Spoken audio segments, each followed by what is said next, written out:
A vibrant young woman with a bright future. She just was like a magnet. She was very, very pretty, but also very smart. Is the victim of a truly disturbing murder. He'd been struck on the head many times. It's kind of the horror story. The body itself appeared to have been washed. Jewelry had been put on her after the fact. She had been staged for this suspect's desires.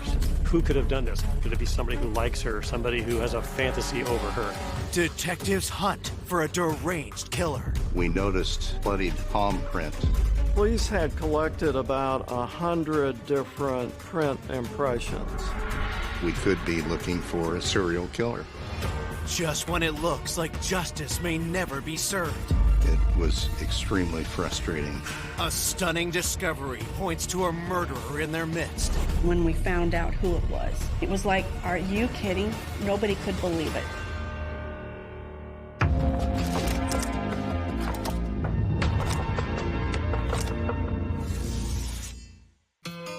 Less than an hour outside Los Angeles, Irvine, California is a peaceful community with a coastal vibe.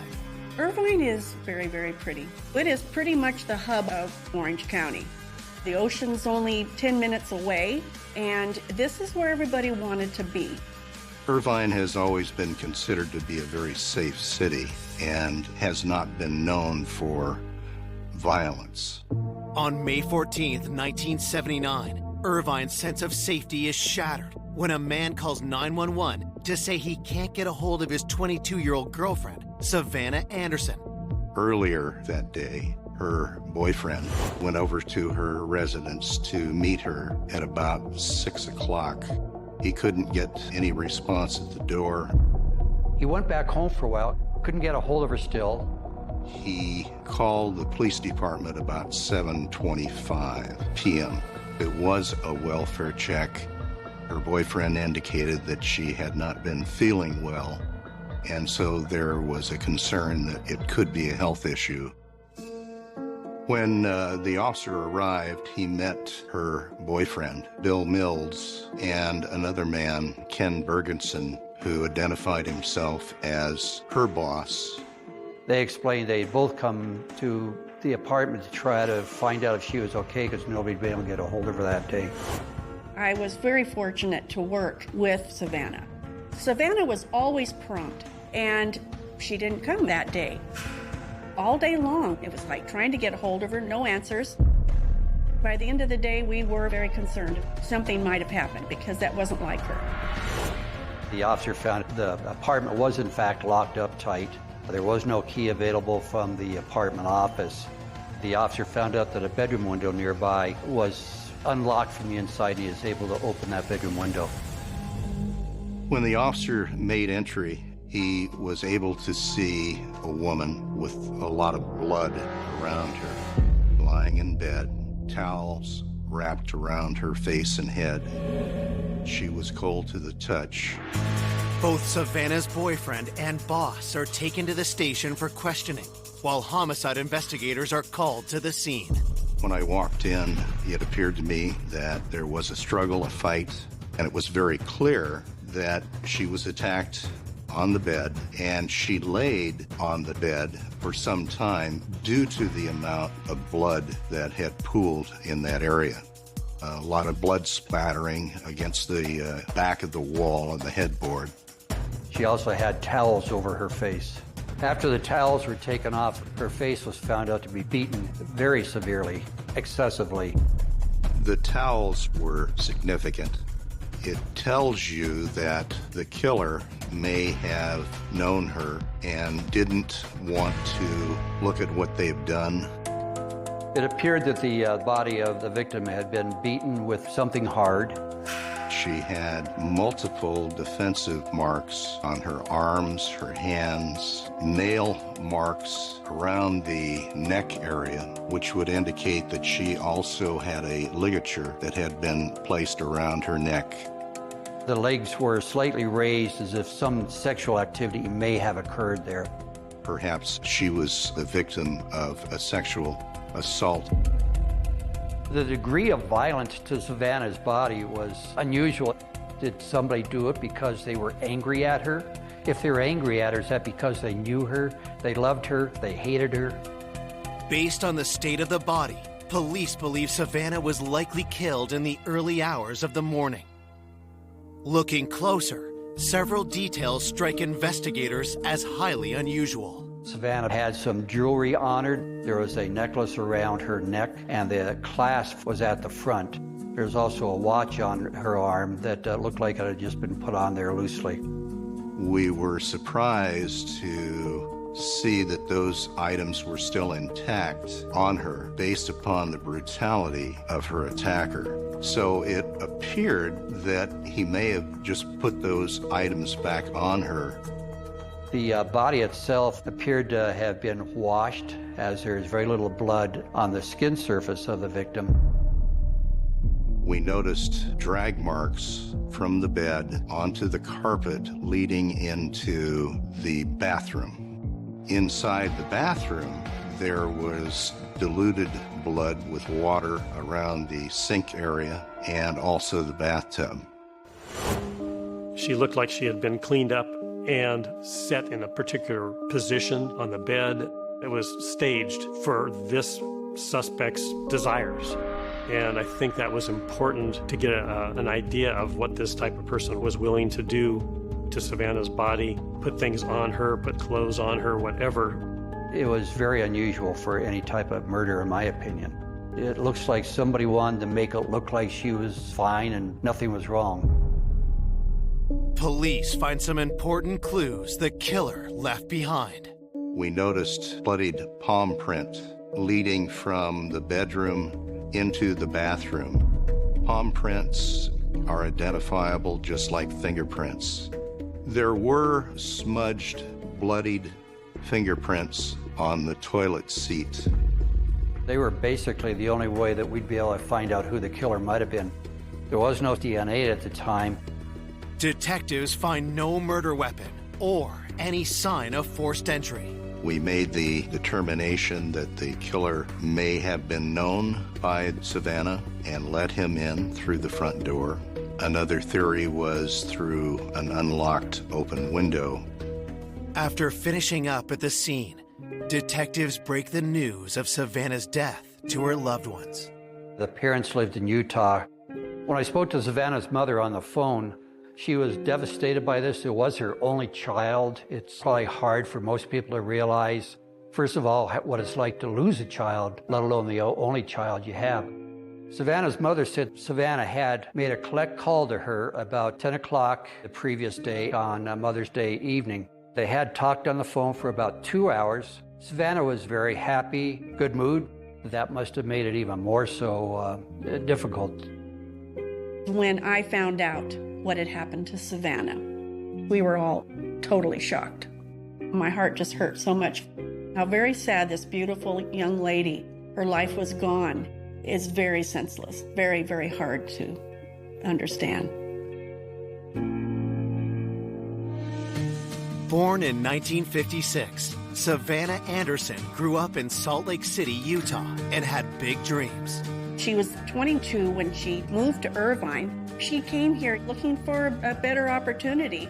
She was very independent, and she wanted to do it on her own. I met Savannah when she was working here for Commercial Credit. Savannah was a secretary for the operations manager. She just was like a magnet. She was very, very pretty. I remember when people did come in the office, especially the men, she did attract attention. Savannah was flattered, but she did have a boyfriend, Bill Mills, whom she met 3 months after moving to California. She was more of a private person into herself, as far as not one to just open up and tell everybody what she was doing. She was definitely on the shy side. When I found out what had happened to Savannah, I felt angry and just crushed and so hurt. My first thought was just how tragic this was. I just can't imagine. It's kind of the horror story. Who could have done this? Could it be somebody close to her, somebody who knows her, somebody who likes her, somebody who has a fantasy over her? When you have a brutal killing like Savannah's case, detectives immediately looked for the people that are close to her, her boyfriend. The fact that Bill The boyfriend was the one that called the police. Is he innocently calling the police here because he doesn't know that something had happened to her? Or is he the one who may have done it, so he contacted the police to say, gee, something might be wrong, with the hopes that the police will go ahead and discover the crime and then say, well, it can't be the boyfriend because he called us here. Could it be almost a way out to try to point the finger away from you? It's just something you have to look into. Coming up, police question the grieving boyfriend to see if he has something to hide. His attorney advised him not to take a polygraph. And detectives uncover more suspects. Why is he here now at this time? That was suspicious. Somebody was lying. Another crime turns the investigation on its head. This individual was responsible for 5 murders. Perhaps she was the victim of this killer. And the perpetrator's identity leaves everyone in shock. It was absolutely devastating when we found out who it was.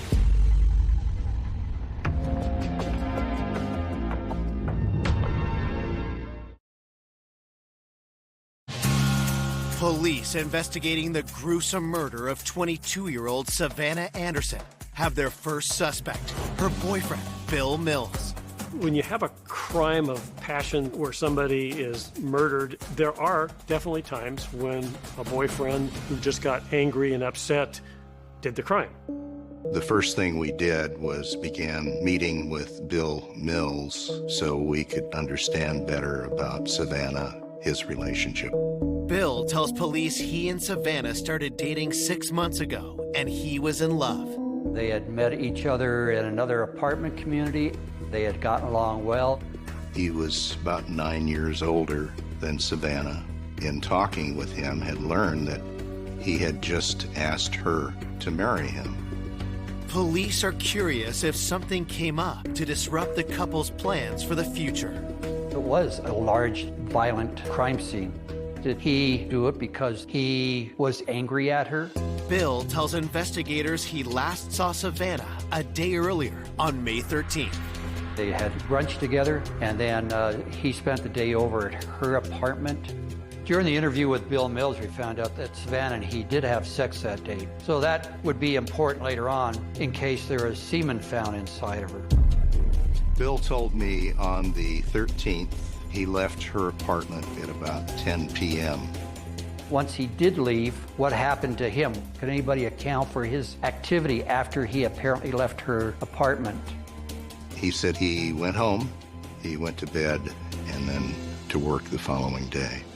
Bill says he and Savannah had plans on the 14th after they both got off work. He went to her apartment about 6, knocked, couldn't raise her.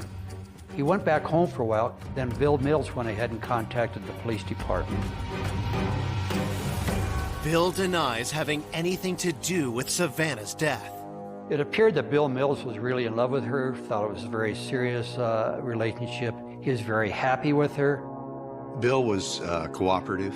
He tried to assist us as much as he could. But there is one request Bill won't comply with. There is a red flag. He was asked if he would be willing to take a polygraph. He contacted an attorney, and his attorney advised him not to take one. We did ask if we could see his body, his hands, his arms, see if there's any indications of a struggle with anybody. But his body was clean. We asked him if we could go ahead and take his finger and palm prints. He agreed to let us do that. It will be weeks before the results come in. In the meantime, detectives are forced to let Bill go. Next, they move on to another man in Savannah's life. Part of the investigation and process was to meet with her boss, Ken Bergeson, who had been at the crime scene. In speaking with him, he said he had known her in Salt Lake and had offered her a job locally here. Ken Bergeson also said that he kind of considered himself a father figure to her. He helped her move. They had talked many times, been out for drinks, been out for lunch and different things. Could Ken have wanted more than a professional relationship with Savannah? Was anything going on romantically in the present day? I asked Ken where he was the night of May 13th, and he indicated that he was with his wife that whole evening. We did contact the wife to verify that, and there's no reason to believe that he was anywhere but at his home that night. After the interview, we asked Ken to submit his prints so they could be compared against the crime scene. We just let him go home that night after the interview. The police questioned each one of us in the office. I worked for Ken Bergerson at the time. He was just such a nice guy and so concerned about her. She was living by herself, and she was just so beautiful. I just thought, somebody saw her. Somebody was either stalking her or something happened. But I was just so angry that somebody could possibly do something like this. It had to have been somebody I thought who was very sick.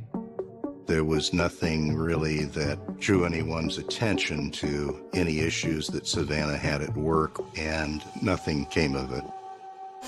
Police canvassed the apartment complex the next day, searching for witnesses. We didn't find anyone that said that they'd heard any struggle or screams to corroborate when that attack may have occurred. There were 2 security guards that were assigned to the complex. It was a multi-unit, under construction. So after I got the names of the security personnel who worked that night, which was about a week after we originally responded out there, I talked to the security guard first who worked the midnight to 6:30 shift. His name is Chuck Doyle. According to Doyle, security was hired to ensure the residents were safe and to overlook any construction sites and that sort of thing for theft.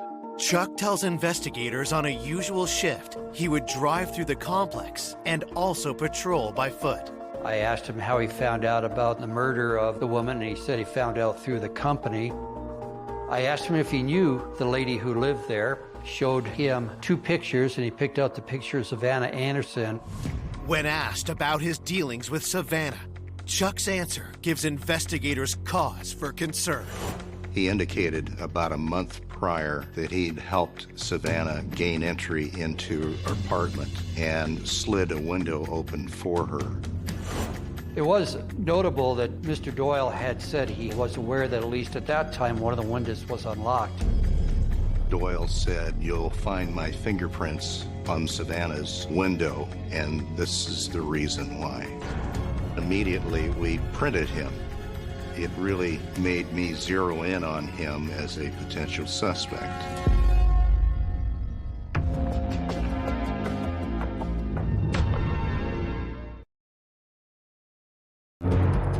A week after Savannah Anderson was found bludgeoned to death in her bed, security guard Chuck Doyle has drawn suspicion after admitting that his fingerprints are likely on her unlocked window. She had locked herself out of her apartment before, contacted him while he was on the site to see if he could help her get into the apartment. The security did not have any pass keys. He found that a window was unlocked. He was able to slide the window open. He also said that he didn't go inside. Now, that could be for a couple of reasons. Could be perfectly innocent that he didn't go inside. Could also be to say, well, I didn't go inside if he may have somehow be involved in the death. Had Chuck slipped in through the same unlocked window to kill Savannah? Police press him for his movements that night. Chuck Doyle said that he reported for duty on the 14th at midnight, or was supposed to, indicated that he was about 10 minutes, 15 minutes late. He was supposed to replace a security guard named Bob Sellers. He drove by Savannah's and saw her talking on the phone. He thought maybe that was around 12:15 or so, 12:20, but was not certain. He went and parked next to Bob Sellers' car. About 12:30, he estimated, Sellers approached. He got daily reports from Sellers, and then Sellers went ahead and got in his car and drove off. When detectives ask what happened next, Chuck's answer raises even more suspicion. He said he drove around a while, went back to the carport, and went to sleep, which would seem very odd. He thought he probably nodded off for a while. Doyle says that he was awoken by a car door slam. It was Sellers who had returned and invited him to breakfast.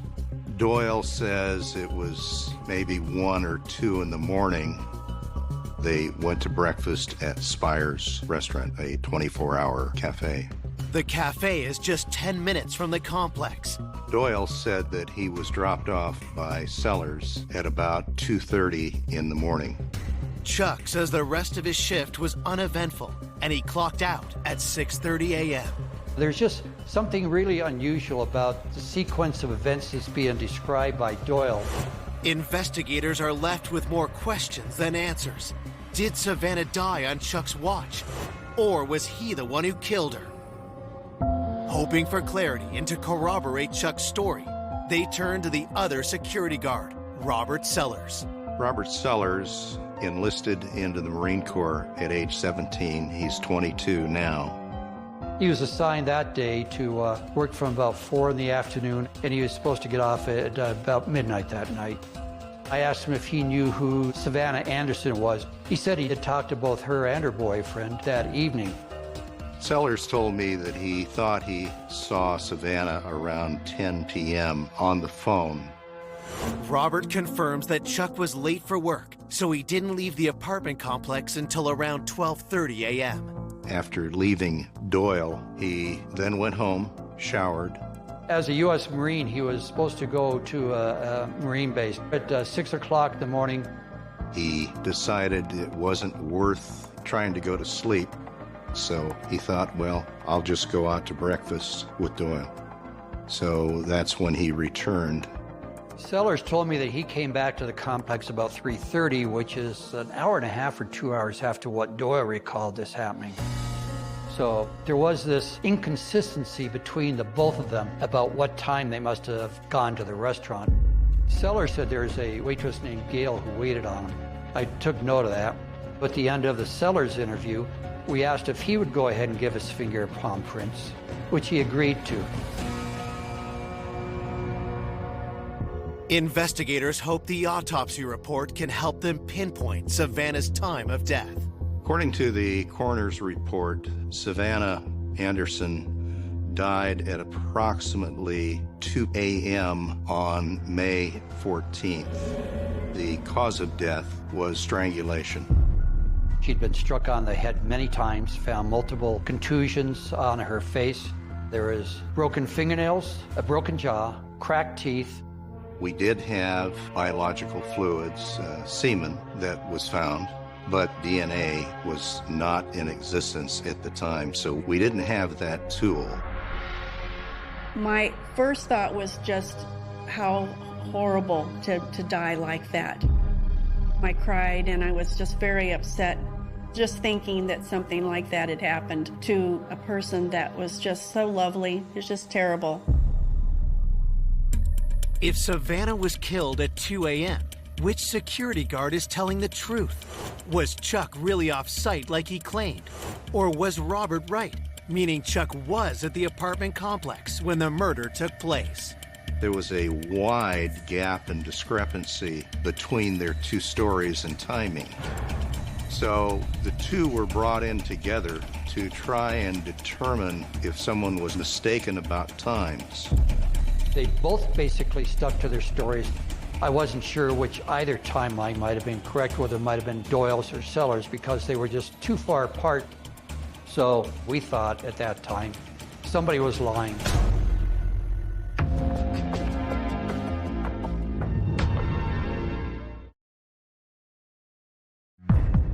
Detectives are investigating the disturbing murder of Savannah Anderson. The two security guards from her apartment complex are unable to agree where they were at 2 a.m. when Savannah was killed. The timing is very sketchy between what Doyle says and what we learned from Sellers. This is raising a lot of flags to me, because why don't they know where they were and what time they were? Going over time discrepancies, Doyle said, well, I slept, I could be mistaken, I'm not sure. So Sellers seemed to be more credible time-wise. According to Robert Sellers, Chuck was on duty at 2 a.m. and the pair only went to Spire's restaurant around 3:30 a.m. I asked one of the patrol guys to go ahead and try to contact any waitress there that might have been named Gail to see if she recalled the security guys coming in there at all. They weren't able to find a Gail that worked at the Spire's restaurant, so we could not identify that particular part of the story. It looked like the best chance of us determining who the suspect was going to be through the fingerprint and palm print evidence left behind. At this time, we already had fingerprints and palm prints from the boyfriend, Bill Mills, the boss, Ken Bergerson, and from the two security guards, Chuck Doyle and Bob Sellers. And I felt that if we can find out if any of those were the palm prints, that's going to be the resolution of our case. We'd be able to determine who had done it. So we sent them away with high hopes that we're going to be able to resolve the case once we get the results back. While waiting for the results, investigators dig deeper into Savannah's life, hoping something will point to her killer. Savannah seemed to be a very likable person who had, from all reports, a good mind, good IQ, personable, funny, one that you would be very happy to have as a daughter. She was very sweet, very sophisticated, quiet. She had very strong values and morals. You know, she was just not one of those that was going to be out looking for trouble. Just how she went and how young she went is so tragic. Our world is, it's cruel. We interviewed neighbors. Savannah had been at the apartment complex about 6 weeks. Her contacts, friends were very limited. What I learned through investigation was Savannah had moved deliberately for the safety of having security on the premises. She really wanted a place that felt safe, and the fact that they had security, she loved that aspect of it. She felt really good about where she was going. 2 months after Savannah's death, police received the results of the finger and palm print analysis from the scene. I was really hoping we heard back from the crime lab that it's going to be one of the guys we'd already talked to.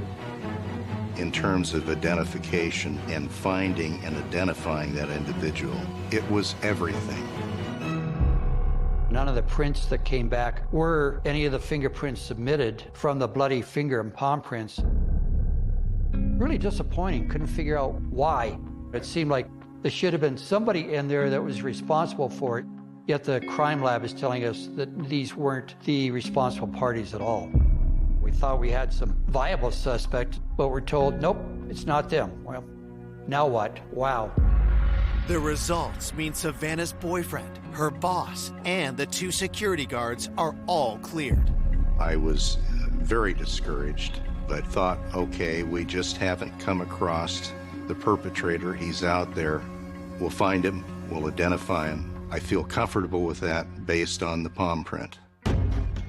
Detectives immediately looked for people in the area that maybe had criminal histories. They looked at people that had been arrested after that for similar type of break-in crimes. And if they had any suspicions whatsoever, they would get their palm print and their fingerprints, and they'd compare them to the crime scene prints and then rule them out if they didn't match. 3 months after the crime, police had collected about 100 different print impressions. The palm prints didn't match. It was extremely frustrating to work through this. With the case threatening to turn cold, detectives refuse to quit and take the case in a chilling new direction. After going through potential suspects that were eliminated through the palm print, we began to examine that Savannah Anderson may be the victim of a serial killer known as the Bedroom Basher. This individual was responsible for 5 murders in the Orange County area at the time. With a population under 2 million people, the number of attacks in a matter of months is troubling, and the similarities striking. He would target young lone females between 17 and 35, ground floor apartments, open windows, open doors. Once inside, he would bludgeon, strangle, and sexually assault the females. So Savannah certainly fit that MO. And so we had to take a real strong look at perhaps she was the victim of this individual who had not been identified. We could be looking for a serial killer.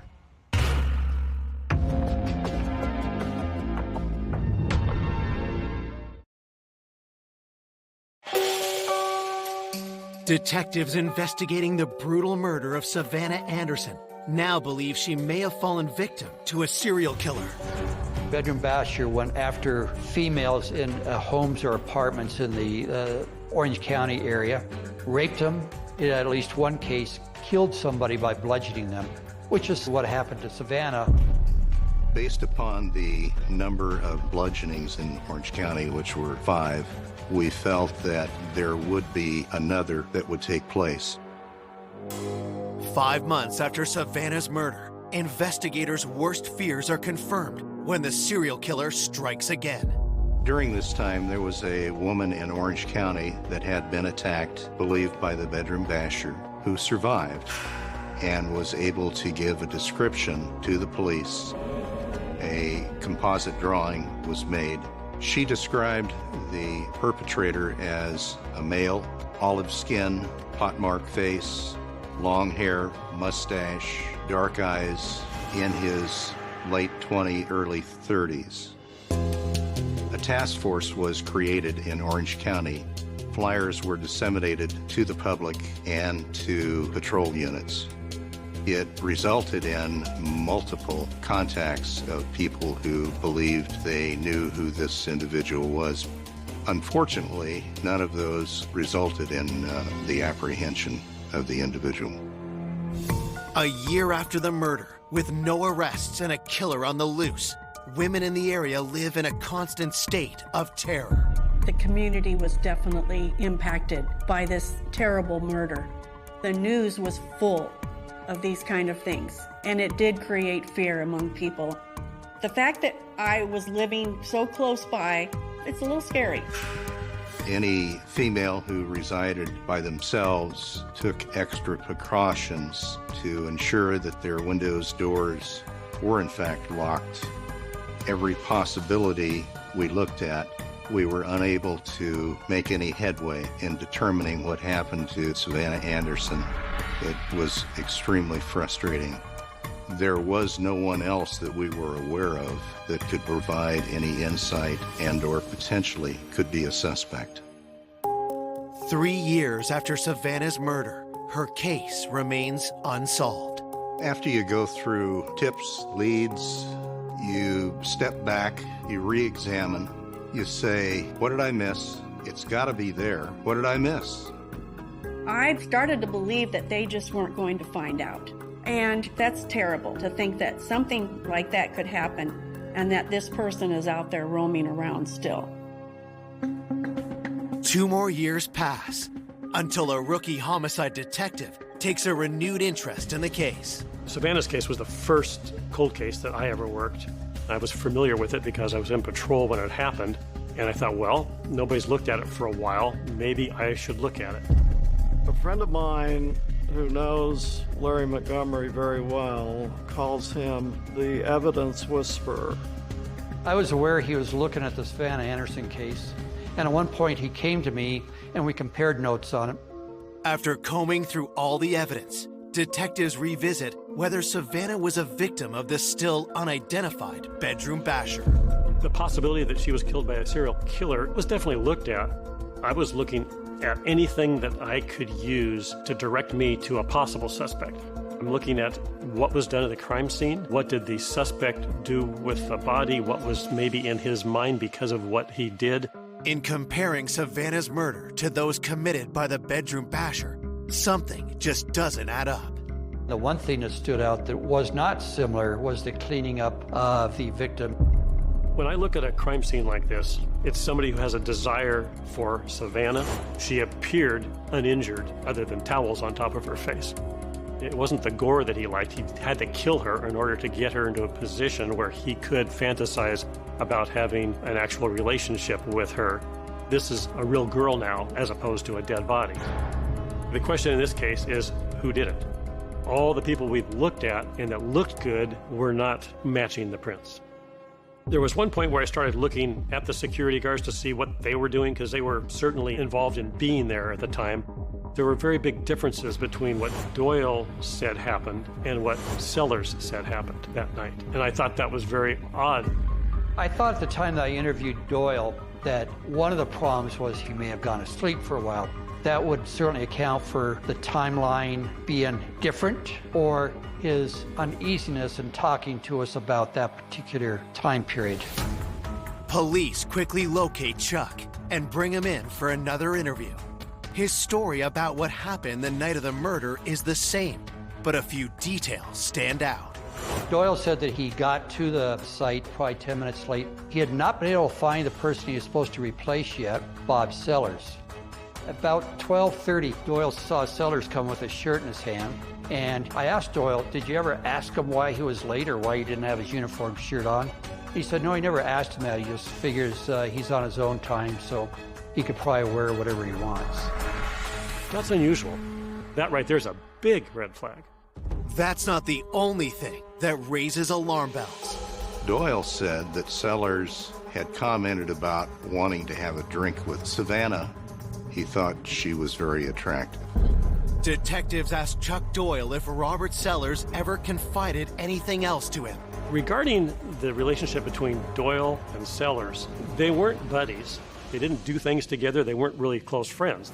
Following this lead, investigators asked Chuck if it was common for them to go for breakfast during a shift, like they did the night of the murder. They never did that before. So why is Sellers there on a night when he's supposed to leave soon to go to work at a Marine base, saying, hey, you want to go get something to eat? It didn't seem to fit. But I had the paperwork that shows that he had been exonerated. It wasn't his print. But I saw all kinds of things that Sellers did that was suspicious. Why is he here now at this time? It all fits if he came back and did something with the body at that time. It all made sense time-wise. And that's when I decided we need to find those prints again and see if we matched them properly.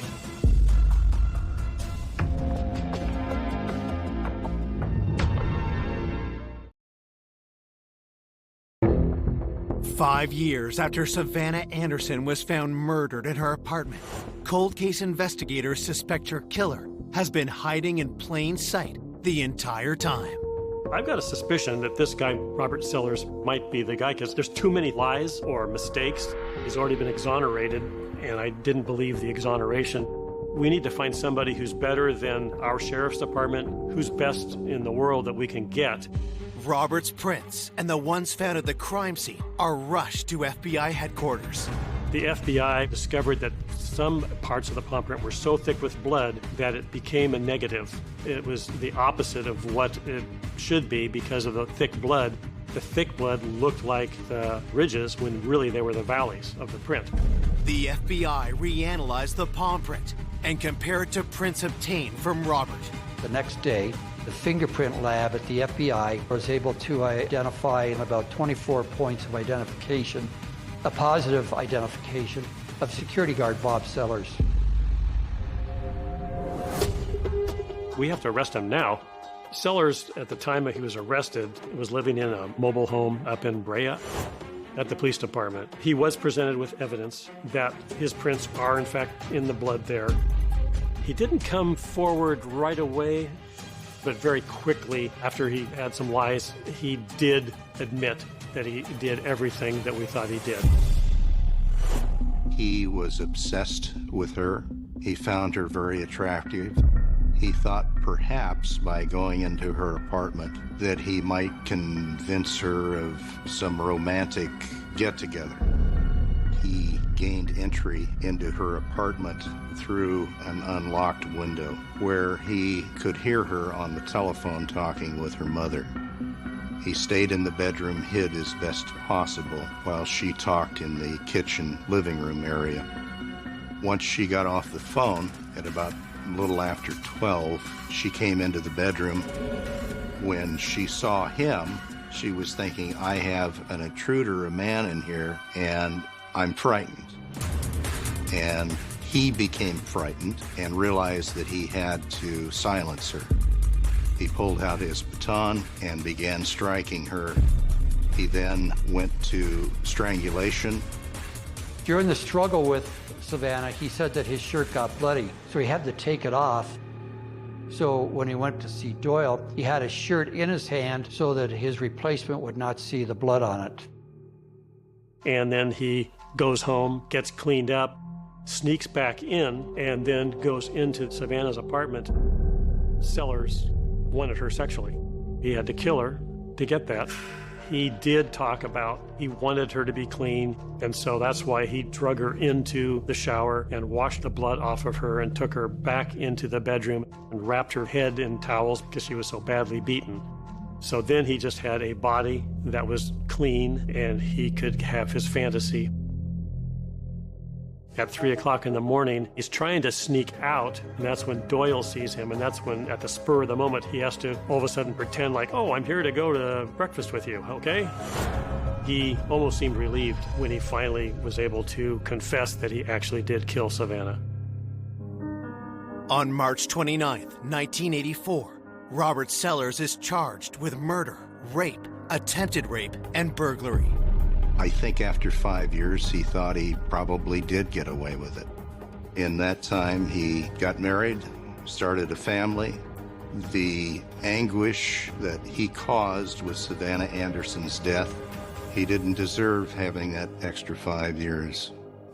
On November 4th, 1986, Robert Sellers is found guilty of first-degree murder and a special circumstance of rape. But his lawyers win his appeal. His conviction was overturned on a technicality. The fact that the prosecution could not prove that she was alive during the rape changed the verdict for a life without possibility of parole. Instead of a retrial, prosecutors offer Robert a deal. He accepts to avoid the death penalty and pleads guilty to first-degree murder. He is sentenced to 25 years to life in prison. Here you have a guard, a man, a Marine, placed there to protect the residents, and it turned out he is the one committing the crime. One would not expect the one who is protecting you to be your killer. It was absolutely devastating when we found out who it was. The irony of it all was the fact that she moved to this beautiful apartment complex thinking she was going to be safe and secure. And it was the security guard that actually did it. It was like, are you kidding? Nobody could believe it. Authorities don't find anything to link Robert Sellers to the bedroom basher killings. In 1996, Gerald Parker was identified and convicted of those crimes. In 1999, Robert Sellers died in prison. I do feel there was justice, especially when I found out that he died after he had been in prison. That was justice right there. When I remember Savannah, I think of this beautiful young woman, just the prettiest smile. She was very, very poised. I think she would have definitely had a bright future had her life not been taken in any sense of the manner, whether she had married and had a family or gone on in the business world.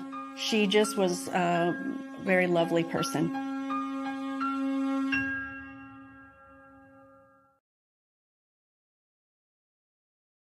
A devoted couple building the perfect family. They were both very committed to adopting children that had a difficult past. Everybody in the family loved her. Murdered in a night of unspeakable horror. She saw a man with what appeared to be an axe. Her skull was split with a maul. Who could have wanted Bob and Kay Swartz dead? This person had threatened to kill them. We couldn't rule out anyone. We just didn't know. And what detectives uncover has everyone blindsided. I didn't have a single suspicion. I would have never thought. The relatives were in disbelief. The expected killer hadn't done it. The unexpected killer had done it. Nobody in a million years would have expected them to commit one of the most heinous crimes in the history of Annapolis.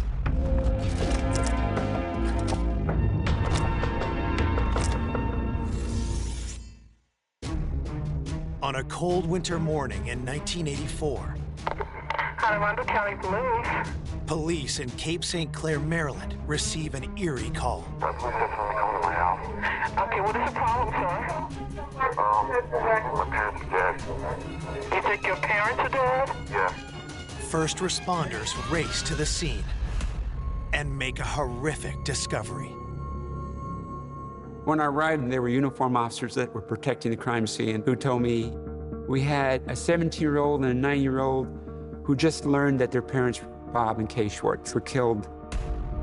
The children are visibly shaken and in shock, but agree to answer a few questions. My partner and I met with a young man by the name of Larry Schwartz and his sister Annie. Both of them were very calm. This young man, he said that he had gotten up that morning and that Annie, who was 9, told them that she didn't know where their parents were. He then looked out the dining room window and saw his mother's body in the backyard. He told me he immediately shielded Annie's eyes so Annie wouldn't see her body and called the police. Detective Barr leaves the kids in the care of the attending officers and moves to the backyard. It's his first grim look at the scene of the crime. Kay Schwartz was found outside. She was a few feet from the sliding glass door in the snow. She only had one sock on her right foot. Her left foot was bare. The blood in the snow was horrific. It was just horrific. The blood had created a slush in the snow. Kay Schwartz had puncture wounds around her neck, and she had a massive wound to the top of her skull. Detective Barr then heads inside. I looked in the basement area, and I found a black vinyl chair that had pooled blood beside it. It appeared as though she had been attacked sitting in that chair, and she bled heavily onto the floor. And there was blood from that chair leading out back. Just when it seems the crime scene can't get any more grisly, detectives discover another ravaged body. We found a small office adjacent to the landing of the stairs. The door was closed. We opened the door, looked inside, and found Bob Schwartz's body. There was an inordinate number of stab wounds to Bob Schwartz. There were defensive wounds in the body. We theorized at that point, and it was very possible that Kay was attacked first, and then Bob heard the noise and started to come out of the room, giving Kay the opportunity to flee out the back door as the killer or killers went after Bob. As detectives make their way through the rest of the house, they see no signs of forced entry. Did Bob and Kay know their attacker? Or did an intruder sneak in through an unlocked door? As I viewed this crime scene, the enormity was off the chart. There was blood found everywhere. It was extraordinarily gruesome. Investigators collect blood evidence, but there's no sign of a knife or any kind of murder weapon. Then, toward the back of the house, they spot a critical clue. We found a bloody palm print on the sliding glass door near Kay's body. We wanted to figure out who it actually belonged to. Bob obviously never left the computer room. He died where he was attacked. And Kay's body was outside, and neither one of her hands had blood on the palms. That palm print probably belonged to the killer. While concerned neighbors whisk Larry and Annie away, detectives get a chance to talk to some of Bob and Kay's grieving friends who have gathered at the house. When I found out that Bob and Kay had been murdered, I said, "What?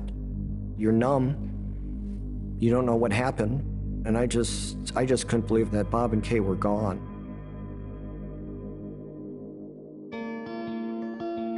Bob and Kay Schwartz met at the University of Maryland outside Washington, D.C. They were both getting their master's degree in education. They both wanted to be teachers.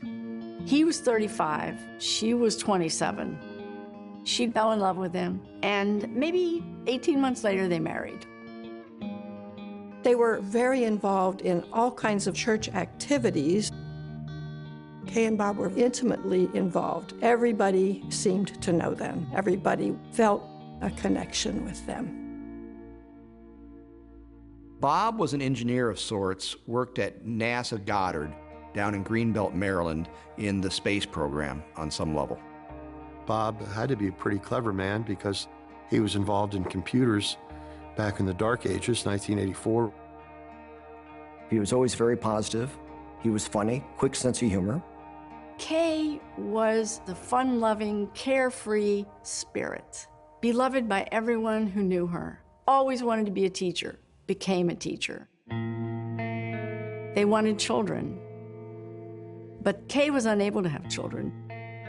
Far from breaking their spirit, Bob and Kay's disappointment only seemed to strengthen their bond and gave them a loving sense of purpose. They decided they wanted to open their house and their hearts. In 1973, Bob and Kay embarked on their dream. That became part of their mission in life, in adopting children that had a difficult past, to provide some substance and some guidance. Larry Swartz was 6 years old when the Swartzes adopted him. 6 years later, they adopted a 4-year-old girl, Anne. Annie was born in Korea, did not speak much English when she first arrived. Annie and Larry were happy to be part of that family. Kay and Bob wanted to be the best parents ever to those children. Now, Larry and Annie were orphans again, and detectives need to find out who committed such a heinous crime and why. Police begin by talking to neighbors, hoping to find a witness who might lead them to the killer. We were alerted by a person approximately a block away on a parallel street that he had found what appeared to be a blood trail leading into the woods at the end of that street. And as we followed that trail, we found what appeared to be a barefoot footprint and a socked footprint. Were these Kay's footprints? If so, how did they end up in the woods when her body was found in the backyard? We also found a pair of footprints made by shoes. Footprints suggesting a chase through the neighborhood. The trail of footprints ran for quite a distance through the woods and the neighborhood. The footprints seemed to suggest that after stabbing Bob to death, the murderer went after Kay one last time. In my opinion, it appeared as though Kay Schwartz was fleeing from her killer, and at some point, a person caught up with her and then walked her to the back of the home where she was killed. At the end of the trail, detectives make one more pivotal discovery. Searching through the woods, my sergeant found what appeared to be a murder weapon. It was a wood-splitting maul. There appeared to be blood on the maul, along with hair. But the handle appeared to have been wiped clean. There wasn't any blood on the handle at all. Detectives send the maul to the lab, but find no trace of a knife anywhere. It's a puzzling scene that offers them few clues. It was a very difficult crime scene to try to put together in your mind what may have happened or how did this occur. At this point, we only had 2 children, Larry and Annie, who could provide any information. When detectives circle back to them at the neighbor's house, they do their best to help. Annie related to us that she had awakened in the middle of the night to her father's screams of "help me, help me." She continued to tell us that she went to investigate and she walked to the door that exited to the carport. At that point, she saw a man walking away with what appeared to be an axe over his shoulder. And she described the person as very tall, with curly hair, and asked, "Was that person as tall as me?" She said, "No, he was taller." Detectives speak to Larry next, but suddenly the 17-year-old seems nervous. Does he know something about the man Annie saw in the yard? When we pressed Larry, he said that Michael was 6'4". Detectives stop cold. Who is Michael? And very quickly, I established that Michael Schwartz was a brother of Larry. As it turned out, Bob and Kay Swartz had adopted 3 children. Michael, who was also 17, no longer lived with them, but it wasn't clear why. So at that point, we were very, very eager to talk to Michael. Coming up, investigators uncover bad blood and dark secrets. They send him to a state mental hospital. Detectives uncover startling clues. Nobody expected anything like this to happen. It became almost unbelievable. Was there more than one person with a score to settle? This person said, I could stick a knife in his back. We didn't know what we were dealing with.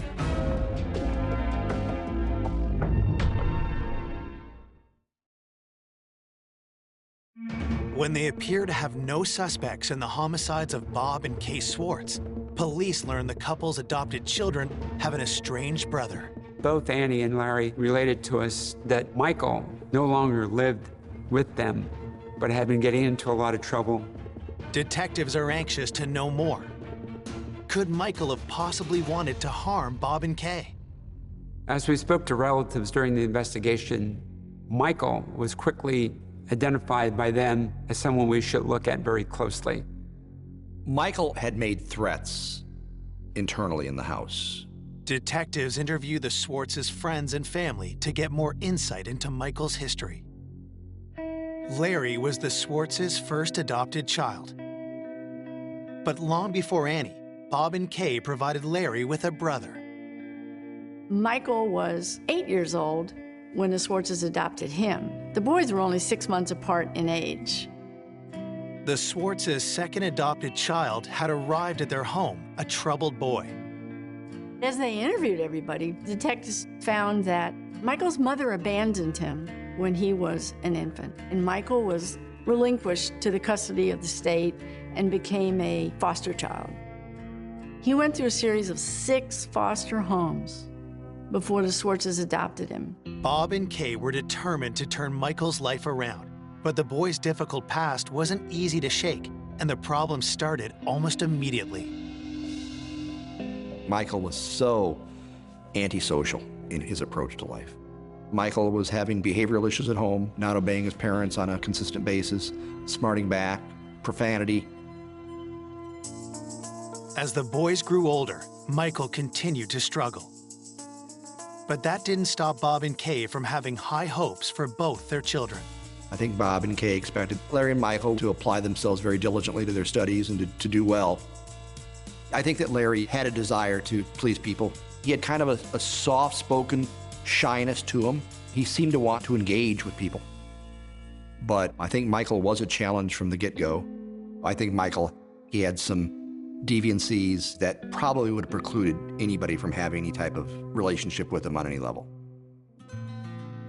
2 years after Michael was adopted, Bob and Kay found a new ray of hope when they adopted Annie. Annie was cute as a button when she arrived. Everybody loved her. Bob adored Anne. Annie became the apple of her father's eye, and suddenly Annie, the baby, became the favorite child. Everybody in the family loved her. The more attention Bob gave Annie, the harder he was on his 2 boys. Larry seemed to be able to turn the other cheek, but not Michael. Michael had been getting into trouble more increasingly over the last year or so. Michael began to have problems of a fairly serious nature. Tension between he and his father, tension between he and the other family members. By 1980, Michael's rebellious nature pushed his parents to their breaking point. One night, Michael asked to go out, and they said no. So he sneaked out. Went out with his buddies. When he came back home at about midnight, he pounds on the door. His mother comes to the door, looks at him and says, "No, we're not letting you in." He goes over to a neighbor's house, spends a night, goes to school the next day on his own. And while he's there, his parents had called. Social services said, we can't handle him anymore. After 5 years of struggling with Michael, Bob and Kay were so concerned about his volatile behavior that they asked the state to place him with another family. He never lived at home again. It was just a very difficult situation. Bob and Kay loved him, but they felt there was nothing they could do for him. While Bob and Kay tried to stay focused on Larry and Annie, Michael's state of mind seemed to deteriorate. Michael had been in a reform school, and he got in a fight and got in some trouble, so they sent him to a state mental hospital for evaluation. And that was just a few weeks before the murders. He was staying at this facility. The Crownsville State Hospital Center was terrifying, faceless, institutional, decrepit buildings, straight out of a Stephen King nightmare. Had Bob and Kay's rejection led Michael Schwartz to commit a cold-blooded murder? Detective Barr and his partner decide to make the short drive to Crownsville and ask Michael for themselves. He was interrogated by these talented homicide detectives. Michael's denying. Michael's words say one thing, but to the detectives, his appearance tells a different story. They did notice it. Michael had very noticeable marks on his long neck, and he clearly had an injury of some kind there. But he said they were hickeys. Detectives keep pushing, but Michael is adamant that he was at the hospital on the night of the murders, and the hospital records back up his claims. We learned from the staff that their logs indicated that Michael had been there all evening. He has what appears to be an ironclad alibi. I mean, he is in a locked ward in a state mental hospital. The police weren't so sure. A lot of people weren't so sure. It was very lax at this Crownsville State facility. It's not a prison. It's just a hospital. Detectives aren't completely convinced of Michael's alibi, but they don't have enough to arrest him either. And soon after that interview, Michael Schwartz lawyers up. Of course, I finally got to him. I did what all defense lawyers do, which is to say, don't say a word to anybody about anything. He was never interrogated again. Michael won't talk, and the lab has found no useful prints on the handle of the splitting maul. But detectives know one key piece of evidence from the crime scene that could tell them everything they need to know. During the investigation, there was a bloody palm print recovered from the sliding glass door. We had examined both victims. Neither one had blood on the palms. If detectives can prove Michael Schwartz left that print, they'll have their murderer. But that's easier said than done. This evidence was difficult to analyze. We were very limited in 1984 with what we could do. This would involve the evidence being sent to the FBI laboratory in Washington.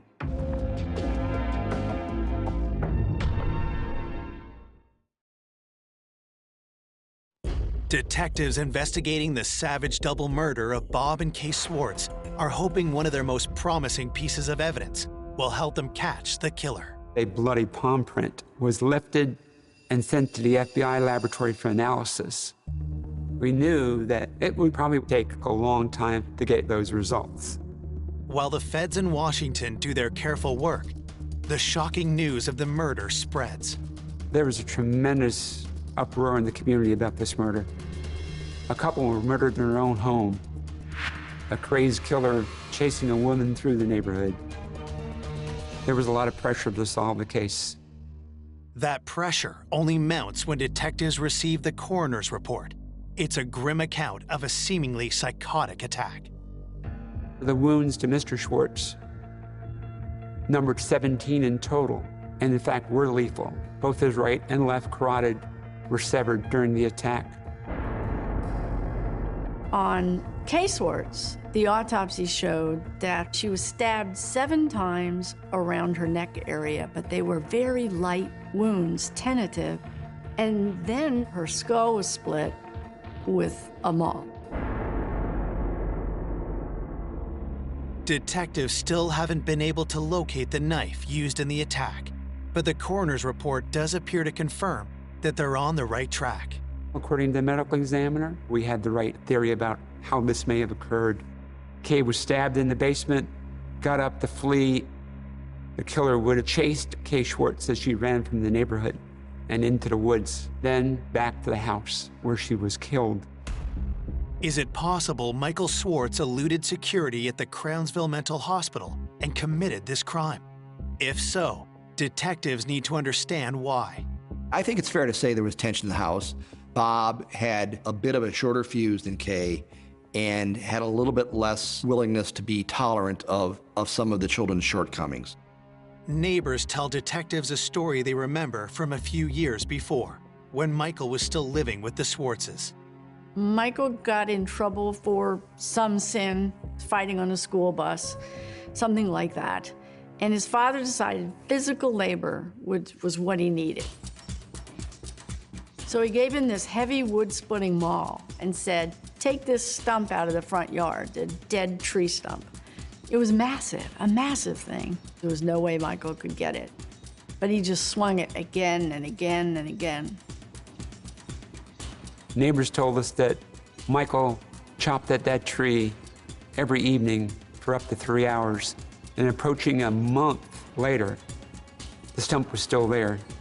This boy had blisters on his hands.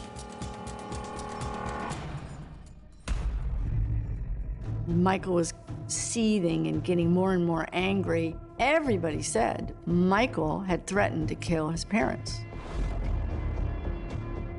Could the maul that was used to teach Michael Schwartz a lesson have been the same one that ended Kay's life?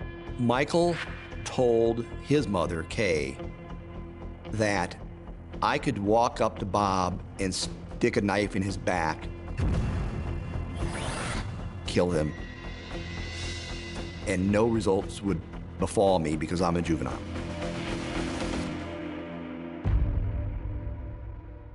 The logical assumption on all of our parts was Michael had made good on his threat.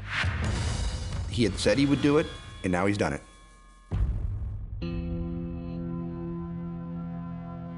"4 days after they were found brutally murdered, Bob and Kay are laid to rest. The funeral, I had replays of having moments with them. I always admired them. Like, why would somebody kill them? The couple's obedient children, Larry and Annie Schwartz, have been staying with friends of the family, while their brother still resides at Crownsville.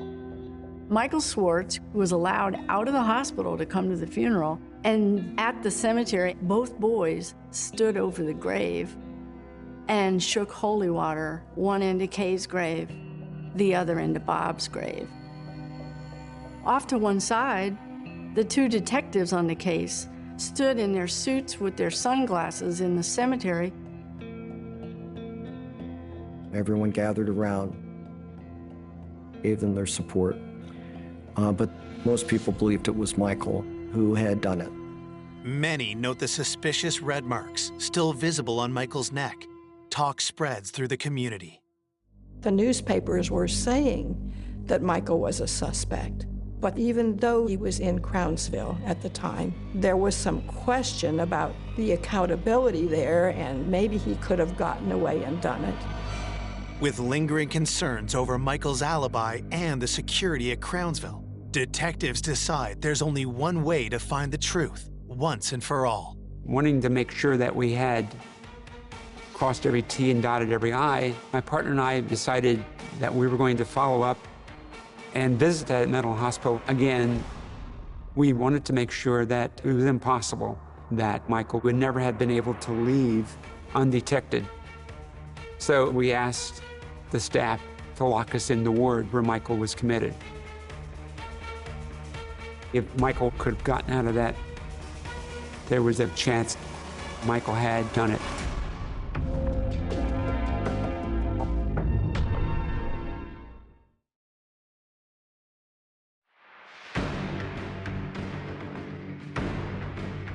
Detectives are about to put Michael Schwartz's alibi to the test.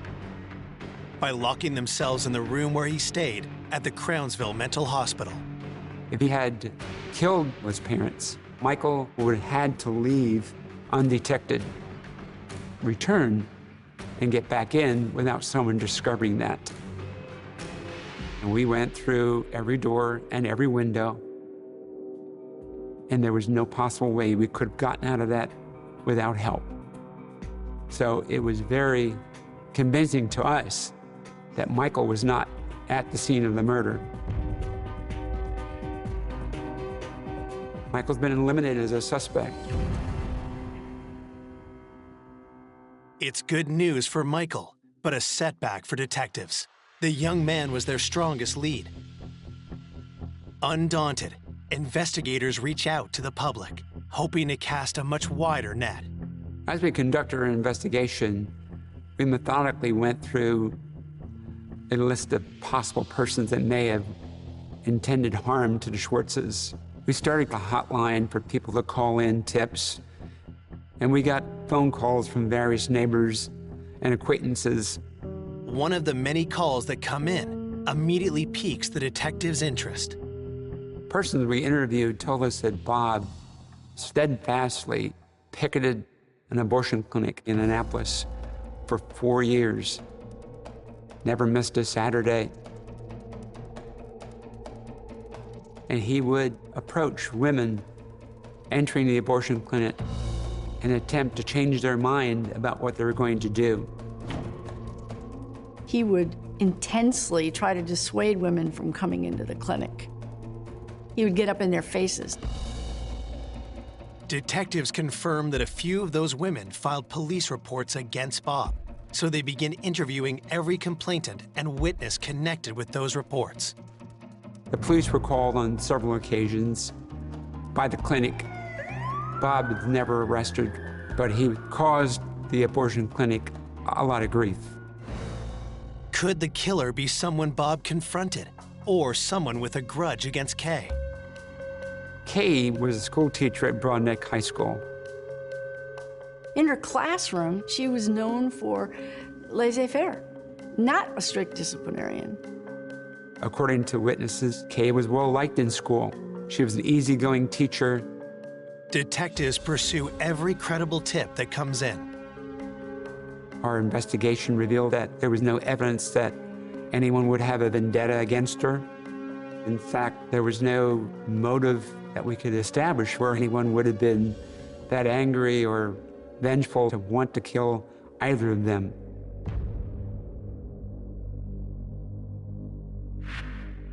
"8 days after the brutal double murder, investigators have hit a wall.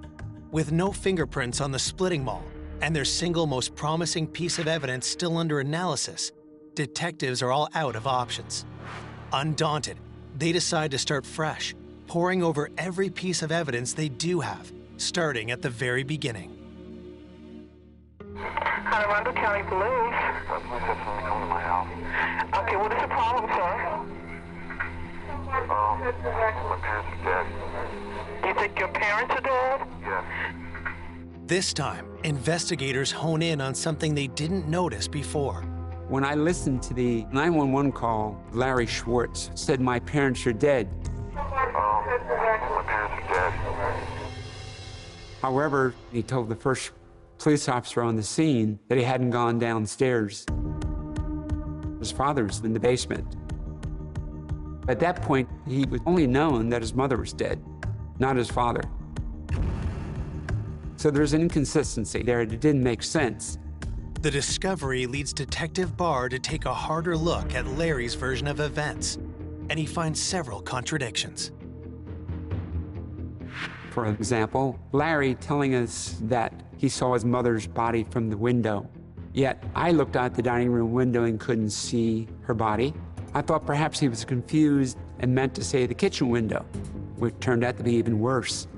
I climbed on the kitchen counter and looked out the window and still couldn't see her body.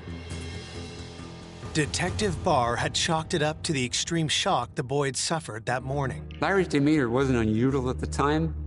Various people react differently under stress. He could have very well been in shock, repressing his feelings. I didn't know.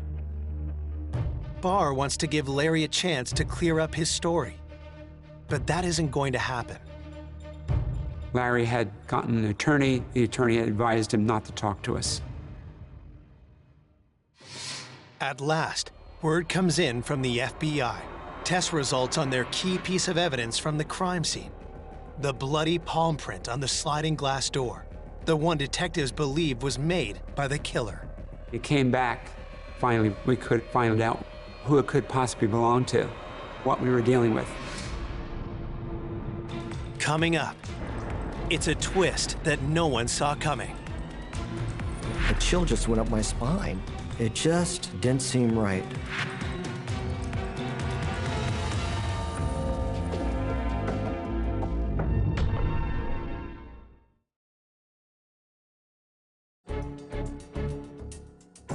Detectives working to catch Bob and Kay Schwartz's killer finally had the results of their key piece of crime scene evidence from the FBI's forensic lab in Washington, D.C. I was notified by the FBI laboratory that they had positively identified the bloody palm print recovered from the sliding glass door. The results confirm what detectives believed months earlier. The palm print belongs to one of Bob and Kay's own children, but not the child they suspected. It came back belonging to Larry Schwartz.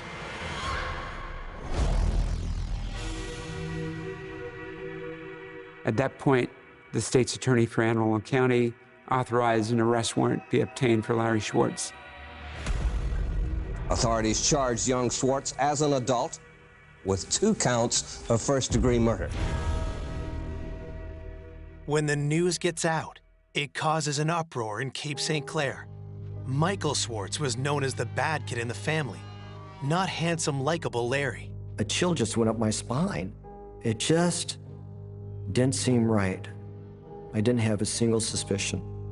It was very difficult to accept that Larry had that type of violence within him.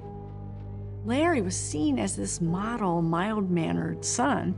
Nobody in a million years would have expected him to commit one of the most heinous crimes in the history of Annapolis.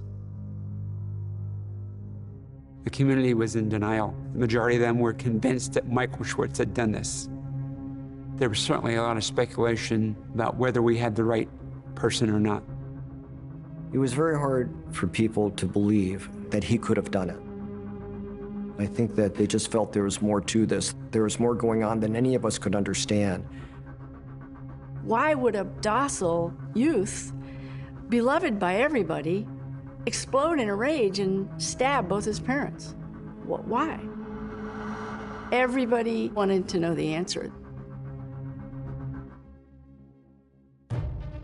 Authorities want answers too. But Larry, at the direction of the defense team hired by concerned family friends, is not talking and has neither admitted nor denied guilt. So for the next 15 months, while Larry waits it out in jail, detectives spend every waking moment trying to build an airtight case. We lacked a confession. The state's attorney for Anne Arundel County had me reassigned to his office to work exclusively on this case. We had to make sure that we had every piece of evidence we could get to close this case. Without Larry's confession, detectives need to find out what led this soft-spoken boy to such violent extremes. I continued to interview people, collect statements. Investigators soon realized that Michael wasn't the only son who had a hard time at home. I believe that Larry was under tremendous pressure. He was repeatedly chastised for the poor grades. He was restricted from leaving the yard. I think it was more of a protection thing. You're trying to keep him away from the wrong crowd, and I think Larry could have been pulled in many ways. I think they were afraid of that. I believe personally that he was angry. He was frustrated. It was cumulative, that he was holding rage inside him, and whatever may have happened that night set him off. But some speculated that there was another reason why Larry turned on his parents. Michael kept contact with Larry. He changed Larry's view of the family, and in a negative way. He was telling him that they just got rid of me, they want nothing to do with me, you know. Larry, he didn't want to be left like that. He didn't want to go into foster home again. Larry was extremely worried that what happened to Michael would happen to him. Then it changed where he was afraid he was going to be put out. Despite what may have led to this violent act, 17-year-old Larry Swartz is about to be tried for first-degree murder. 15 months after the crimes, the prosecutor had witnesses ready to line up, psychiatric witnesses who said Larry was sane, and he knew what he was doing, and he actually planned it. And they had a case to present that showed premeditated, cold-blooded murder. Larry Swartz looked unconcerned as he arrived this morning from the county jail where he had spent the last 15 months. More than 60 witnesses have been subpoenaed to testify at Larry Swartz's trial, which is expected to last 2 weeks. I was at the courthouse expecting a trial. There was no trial. Nobody expected anything like this to happen. It was shocking.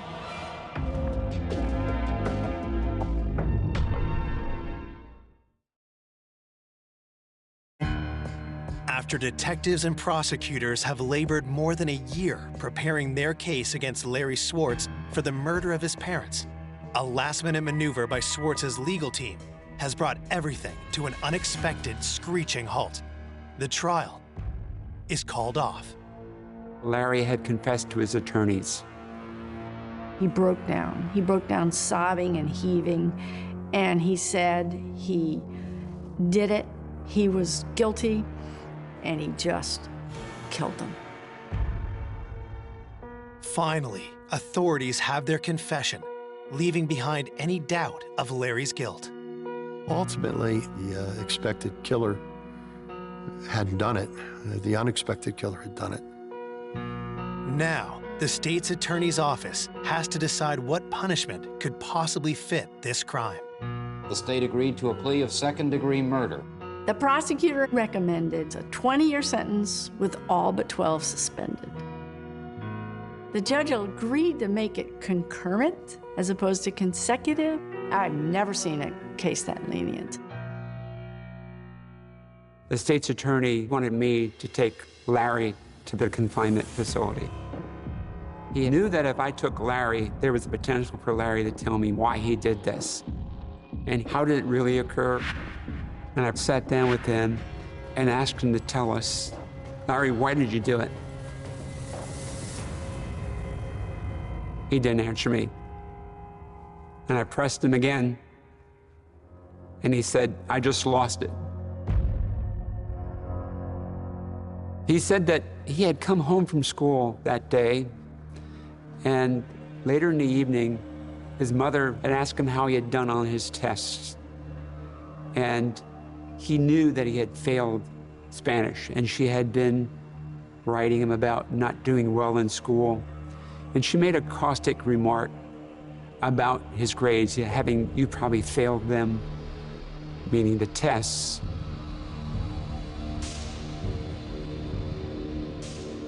So he took a knife and he stabbed her repeatedly about the neck.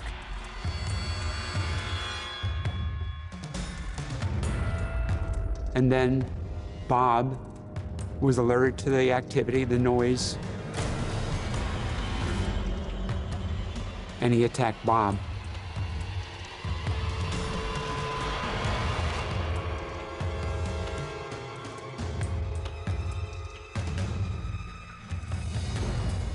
Larry never did explain or admit to chasing Kay through the neighborhood. I found out during the autopsy that she had been stabbed through her esophagus, so perhaps she couldn't scream. With sheer terror, running for her life, Larry did admit to putting the splitting maul into his mother's head.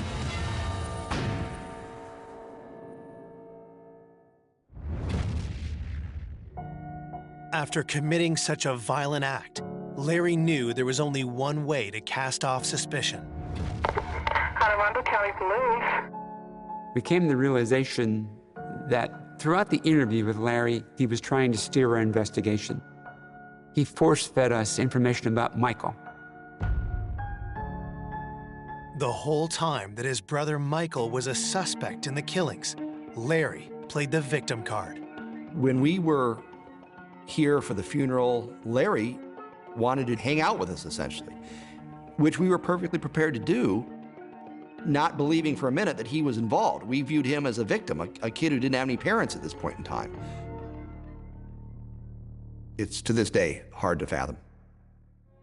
Though Larry's adoptive brother Michael had been exonerated, he nonetheless met with a tragic end.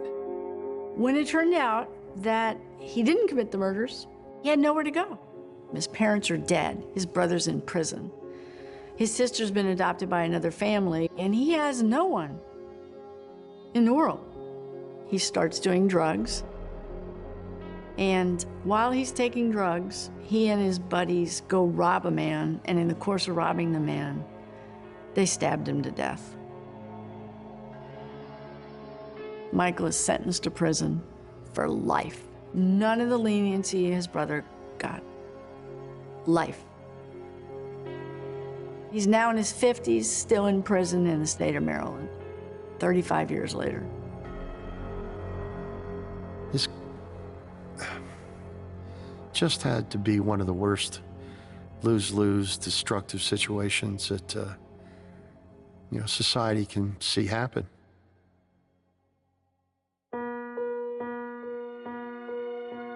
Looking back over this case, I have empathy for both Michael and Larry. I know that they struggled, yet the parents still tried to do the right thing. Kay and Bob had adopted children who had been through a lot of bad times. And so I think they were trying to heal the wounds that they came to the family with. For both Michael and Larry, I could understand the frustration, the anger, but I couldn't understand the murder. That's the part I didn't understand.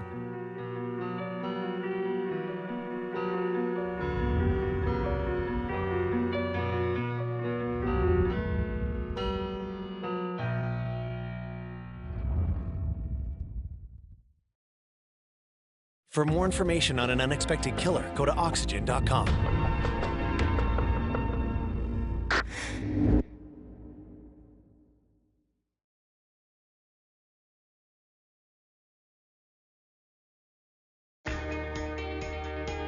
A college student with a bright future. He was a journalism and history major who planned to go to law school. He had a huge social group. He was very well liked. Is found murdered in the middle of town. The wound was so deep, the blade of the knife nicked the spine. Sending police hunting for an elusive killer. This case was a true mystery, a true whodunit. He was depicted as a promiscuous young man who could have been killed by anybody. And when they catch him, it leaves everyone blindsided. They did not want to believe this was true. And that was pretty surprising. When we figured out who did it, I refused to believe it.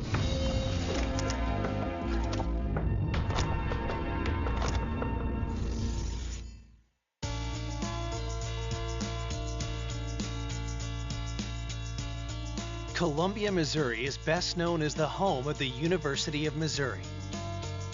I think many people would consider us a college town. This is a city, small city with 30,000 students, coming in. For the Columbia Police Department, a neighborhood of rowdy kids is usually as bad as it gets. Mainly a lot of college-related crimes, such as the parties and alcohol offenses. Homicides in general were unheard of. That all changes one afternoon in June 2004.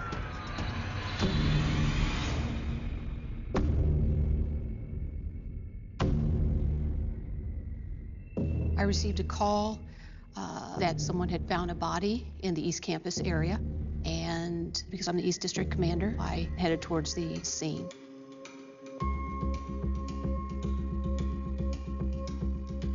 Schwartz arrives to find a team of officers already securing the area. The body was in between two apartments, lying face up. And he only had boxer shorts on. His throat had been slit, most probably with a knife. It was a very large and gaping wound. It was very deep. There's a few other abrasions on the upper body.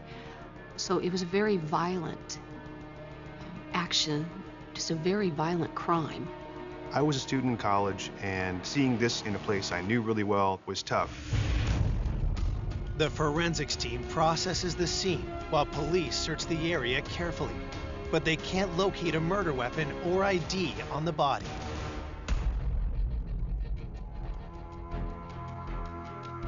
We started talking with people in the area to see if anyone knew this particular person. This was a part of town where everybody really knows everybody else. Everybody knows everybody else's business. One onlooker thinks they recognize the dead young man. The body was identified as Jesse Valencia. He was a young man attending the University of Missouri, and we found out that he lived in the neighborhood, block and a half from where we found his body.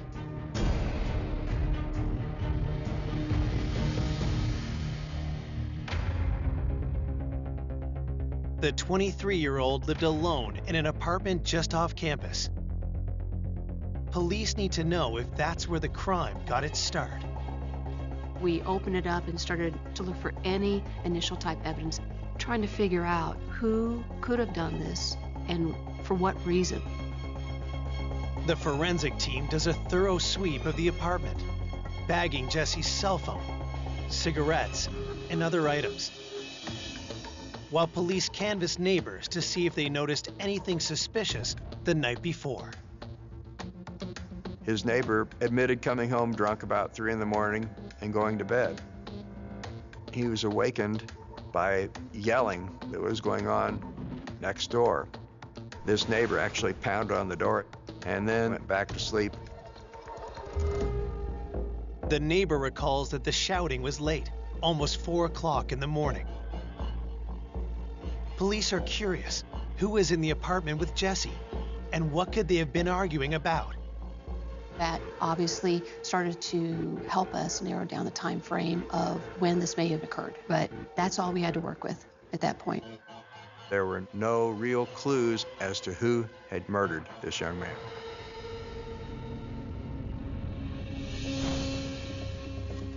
A few hours into the investigation, another young man arrives at the scene in a flood of tears.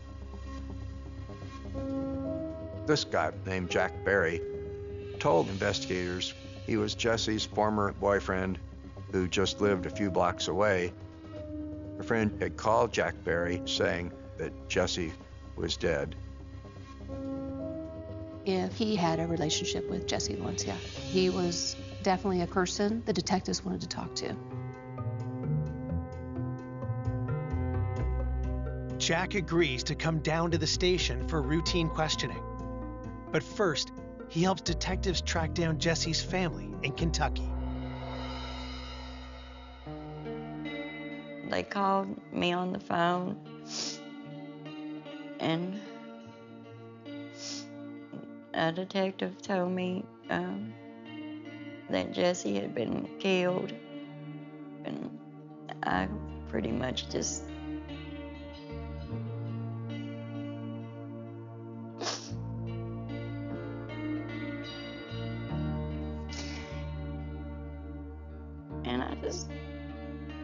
took off running through the house and ran out my front door screaming.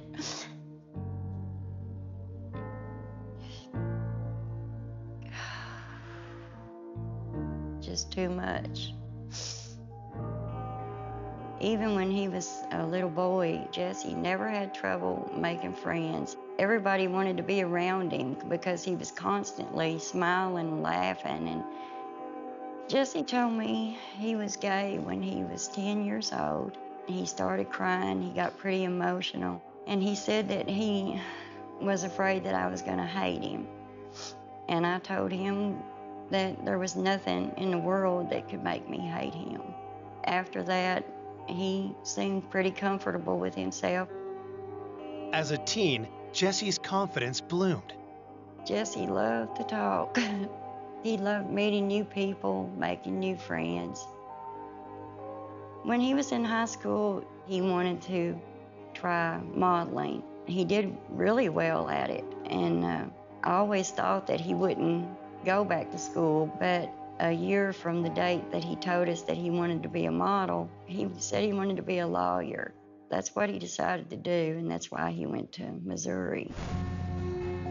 Linda said he was a journalism and history major who planned to go to law school. Jesse Valencia was one of those larger-than-life characters. He had such a big personality. He had a lot of friends. He had a huge social group.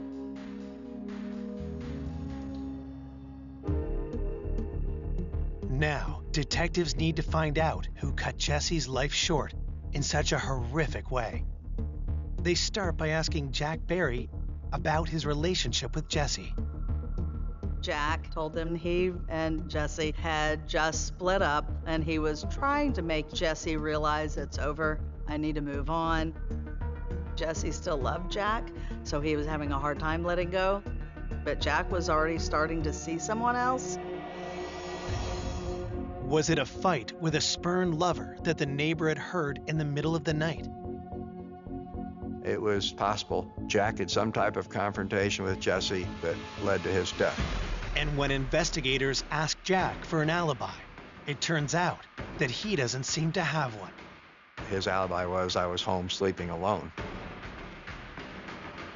At that point, Jack Barry had become the primary suspect. Coming up, detectives discover a secret romance They had started a relationship very quickly. that uncovers a killer's trail A lie is the next best thing to a confession. to a surprising culprit. It was shocking on many levels.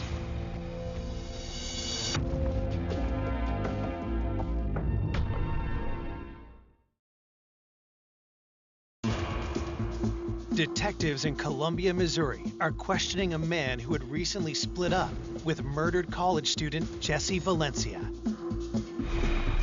Jack Barry wanted to end the relationship. He wasn't happy with the relationship any longer.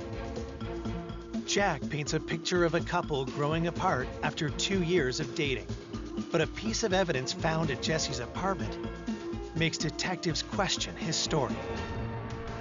The investigating detectives found Jesse's cell phone, and the cell phone showed that Jesse had called Jack Barry at about 3:18 that night. The neighbors had heard some type of an argument from the victim's apartment, approximately the time frame of when this occurred. So that would be obviously suspicious. But Jack insists he was nowhere near Jesse's apartment. Jack said that he had already gone to bed that night and that he heard a knock on his door at 3:18 in the morning, and then he simultaneously got a phone call from Jesse's cell phone. It was routine that Jesse would use his cell phone as sort of a doorbell. Jack said he was tired and he really didn't feel like getting up and talking to his former boyfriend at 3:18 in the morning, so he didn't go to the door. Jack says he rolled over and went back to sleep. But police aren't so sure and question him for hours. Finally, Jack broke into tears, and he said he regretted that. He didn't go to the door because what happened might not have happened had he done that. His reaction was so genuine, and it was clear that Jack still had a lot of love and affection for Jesse. And it's becoming clear to detectives that Jack didn't kill Jesse, but they press him to see if he might know who did. Jack said that he had no clue as to what would have happened to him and why anyone would have killed him. 23-year-old Jesse Valencia, the MU student. Police found Valencia's body on East Campus, throat slashed. As the story of the murder hits the 11 o'clock news, it sends shockwaves through the city. I would say this was probably one of the most gruesome killings in Columbia. We don't have very many murders here. The murder of a gay young man just a week before the city's first Pride Fest horrifies the progressive college community. For anyone who thinks that they can get away with something like this so heinous is just unthinkable. We know from past homicides that a majority of them are with people that they know. Anyone who had had contact with him, whether in a sexual relationship or a social relationship, the detectives wanted to talk to. Police begin to make the rounds of Jesse's wide circle of friends, wondering if there's anyone in his life that might have harbored any kind of grudge.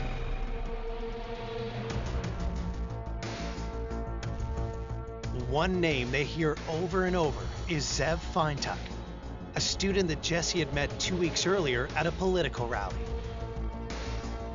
Jesse's friends had said, oh, maybe it was this guy because he didn't seem quite normal. There was something that made him a little bit different from other people. Several of Jesse's friends, they said that Zev wasn't comfortable in his own skin and that he had a lot of issues with being himself. There was some contention whether Zev and Jesse were having a romantic relationship. They were spending a lot of time together. Rumors about the two young men had been swirling, and after Jesse was murdered, the gossip about Zev began to take a sinister tone.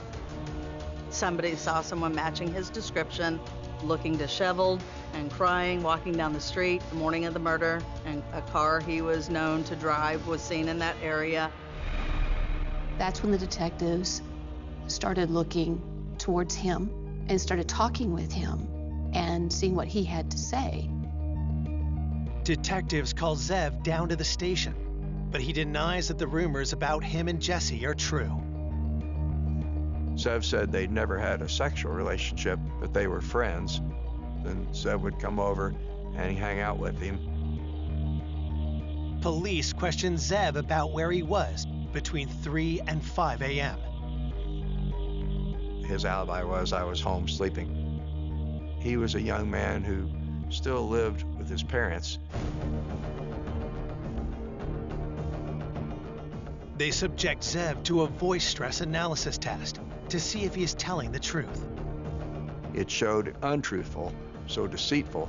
That did seem to be some evidence of guilt. Detectives quickly follow up with a visit to his parents, but they confirm that their son was home all night. Zev's parents had said that when Zev would leave, he would always go through the garage door to get to the car, and so it made a big racket. They would have awakened his parents, and they said there's no way that he would have left that night. It seemed like he did have an alibi. With 𝐔𝐬𝐿𝐥𝐿𝐿𝐿 discounted as a suspect, detectives continue to piece together the last hours of Jesse Valencia's life. The detectives were talking with several of the friends of Jesse Valencia to see where he was on the evening and early morning hours that this occurred. Police learned that Jesse had gone to a party at a friend's house around 11 p.m. on the night he was killed. Some friends of Jesse said that Friday night, Jesse was at a party with a young man named Ed McDevitt. Ed McDevitt was somebody Jesse had just met. Ed was a chef in town. They had met just a couple of nights before and had started a relationship very quickly. Jesse's friends tell police that the two men left the party together, heading in the direction of Jesse's house. And that was around 3 o'clock in the morning on the last night of Jesse's life. It appears as though Ed McDevitt might have been the last person to see Jesse alive. And it was possible Ed McDevitt went home with Jesse and then killed him.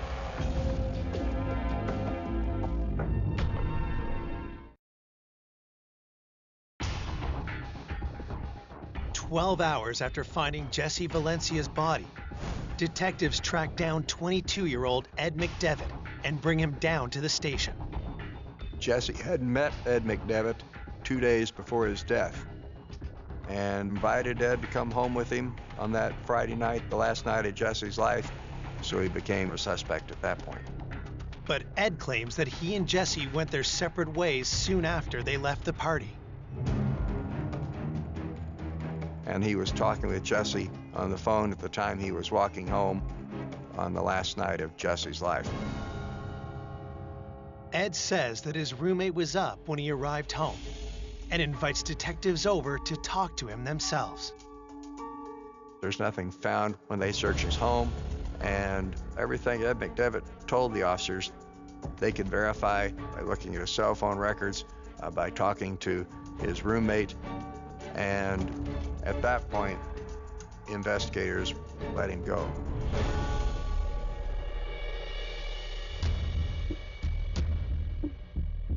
Police hope the DNA results pending at the lab will help them link one of their suspects to Jesse's murder. Desperate for answers, Jesse's mom grows more despondent, recalling an eerie premonition Jesse had years ago. From the time Jesse was 7 years old, he had told me that he was going to die at a young age. He said, "I'm going to die at a young age, and I love all of you, and I always will love you, but I'll be okay." He would always end it with, "I'll be okay." And of course I got emotional and upset over it, but he said, "We've got to make the most of what time I'm here."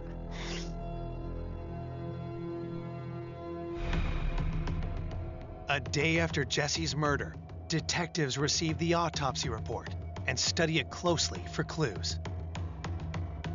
The medical examiner concluded that Jesse had been murdered in the area of 3, 4, 5 o'clock in the morning. The cut to his neck was the only knife wound, and it was the cause of death. And it was so deep, the blade of the knife had also nicked the spine. The lack of defense wounds suggests that Jesse had been taken by surprise. The most mysterious thing was that across his breastbone there were bruises, and in the middle of his back between his shoulder blade there were bruises. The evidence suggests that Jesse was easily overpowered in the vicious attack. Investigators hope that additional lab work will reveal even more and point to a killer. There were fingernail scrapings collected during the autopsy, and also some hairs were found on his chest, and that was sent to the crime lab for analysis. Until the crime lab turns up DNA, police have no choice but to move on to their next lead. A lot of Jesse's friends were being brought in, they were giving evidence, they were helping out with information. One of those friends is a fellow student named Andy. Andy Schermerhorn was a young man who had what they called a friends with benefits arrangement with Jesse. Andy was out of town the night Jesse was killed, but the day after the murder, he comes forward to share a shocking story. Andy Schermerhorn told the investigating detectives that Jesse was having sex with a Columbia police officer. He was having a relationship with an officer. I was surprised. Andy nervously reveals an encounter 3 weeks prior at Jesse's apartment. Andy Schermerhorn said that on May 14th, he had been at Jesse's home at night, and there was a knock at the door. Jesse went to the door, and a uniformed police officer was there. And Jesse said, "It's okay, oh, it's okay, he's cool, he's cool."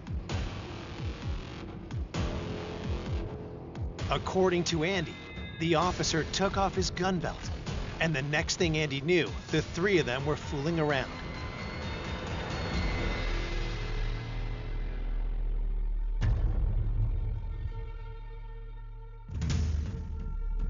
After it was over, the police officer said, "This has got to be a secret."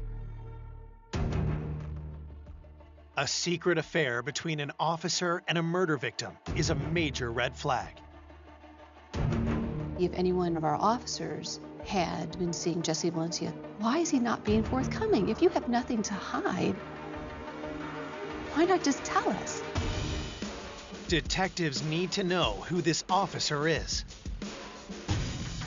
They said, do you think you'd be able to recognize him if you saw him again? And he said yes, because it had only been about 2 weeks since that incident. Detectives ask Andy if he'll look through a book containing the photo of every officer in the Columbia Police Department. They were having him walk down the hall where he was going to look at the yearbook. Andy Schermerhorn flipped through it without even looking at the pages closed, and Schermerhorn began trembling, and he said, I passed him in the hallway just now. It was him.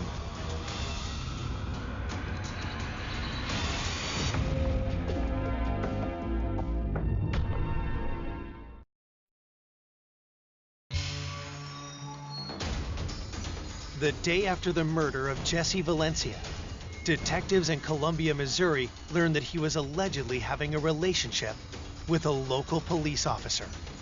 Jesse's friend, Andy Schermerhorn, told the investigating detectives that he was an eyewitness to this sexual activity. Schermerhorn began trembling, and he said, it was him that I passed in the hallway just now.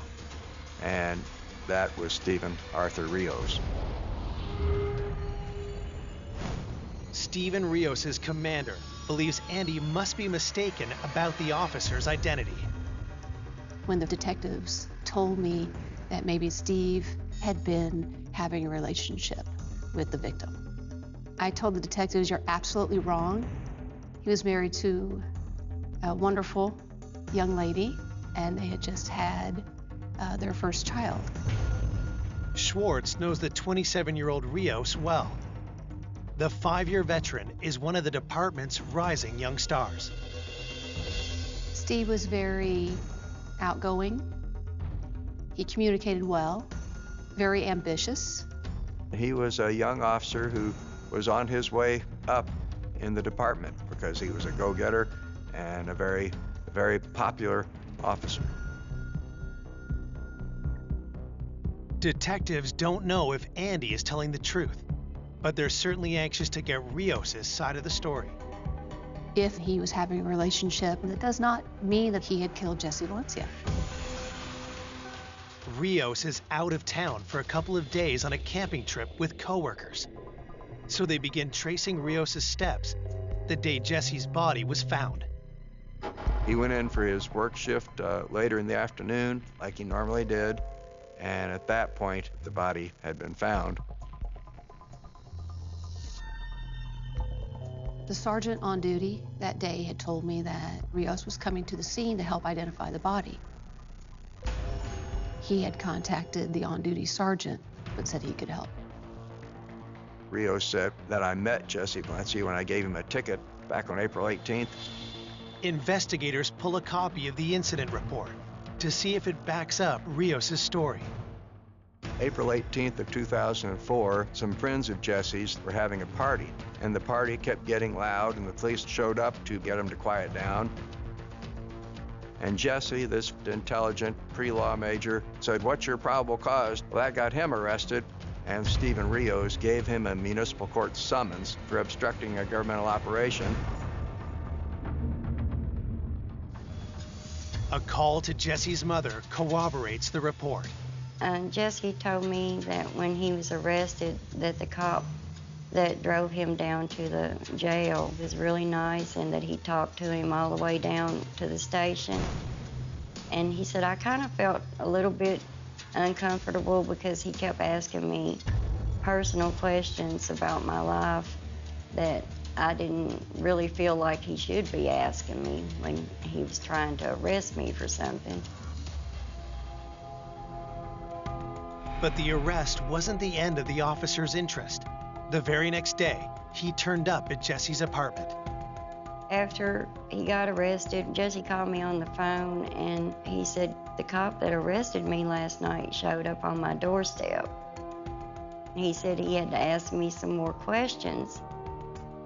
but the questions he was asking Jesse were more of a personal nature.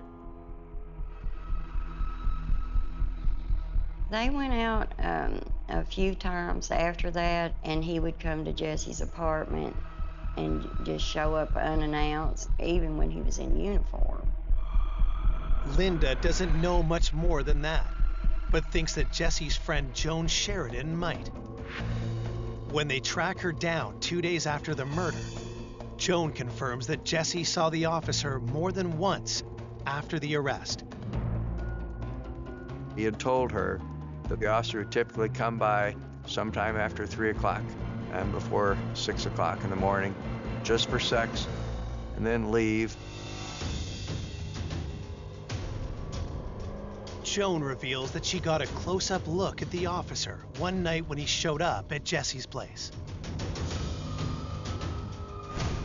They showed her a photo lineup, and she was able to pick the person that came by to Jesse's apartment that night. And it was Stephen Rios. Detectives now have more evidence that Rios was having a scandalous relationship with Jesse. And when they hear what Joan says next, they suspect he may also have a motive for murder.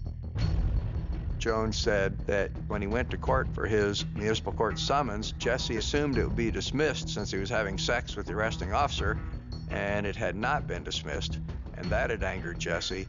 So Jesse had told Joan that the next time the police officer comes over, I'm going to tell him that I have a little secret the chief of police might want to know if he doesn't get that ticket dismissed.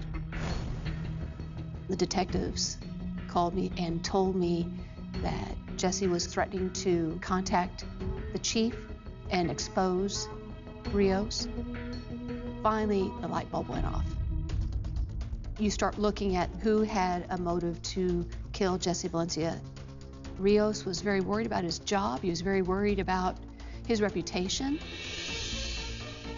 He would be very devastated. He would be embarrassed by this information coming out. That's when Rios became the suspect.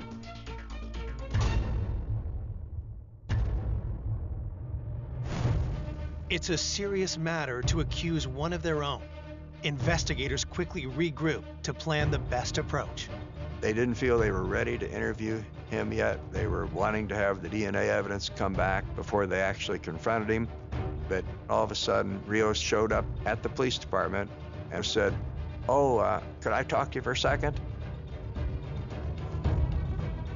He had this look on his face, like he was very upset. Very upset. Coming up, detectives get a devastating phone call. Steve called me, crying, very upset, and he said, I've done a bad thing. And the investigation takes an unexpected new turn. The officers found him on the 4th floor of a parking garage.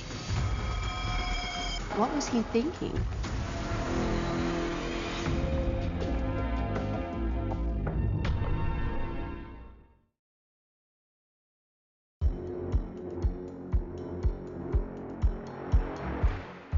Detectives investigating the murder of college student Jesse Valencia are preparing to confront their suspect, police officer Stephen Rios. But Rios goes on the offensive first.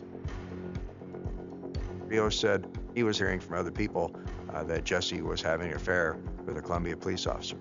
And I just wanted you to know that I did give him a ticket, but that's the only contact I had with him, and it's certainly not me. But detectives tell him flat out that they've heard a different story. They said, we've talked to a woman who said that she was at Jesse's apartment one night when you showed up. Rios sat there for a minute. And then Rios said, well, you know what? We did become social friends, but it never became anything like a sexual relationship. They said, we've talked to another young man who says he was actually having sex with Jesse, and you came by that night and actually came in and joined them on the bed. And Rios said, what, sex? Like it was the most astounding and false accusation you could ever heard. He was getting very agitated with the detectives. He's a very prideful person, and he was very upset because they didn't believe him. It's easy to see that Rios is lying. Detectives bear down hard. And finally, their suspect breaks. Finally, Rios admitted that he had sex with Jessie. He tried to claim it was just that one time, and then it evolved into that he had had sex with Jessie as many as 6 times. It's a stunning admission and a strong motive for murder. He was embarrassed. He obviously did not want this information out if he was keeping it secret to begin with, especially from his wife, you know, in his family. Police may not have the physical evidence to prove that Rios is a killer, but they do have something that's almost as good. We were able to prove that he was lying. There's an old saying in law enforcement that a lie, a provable lie, is the next best thing to a confession. And Stephen Rios was caught in lots of provable lies. But detectives aren't finished interrogating their suspect. They ask for his whereabouts the night that Jessie was killed. He said he had been at work and he got off at 3 o'clock in the morning like he normally did. And he said that that night he'd gone onto the rooftop of the parking garage with a few other officers, and they had drank a few beers before they went home. And he said he got home about 5:15 to 5:30, took a shower, and got in bed.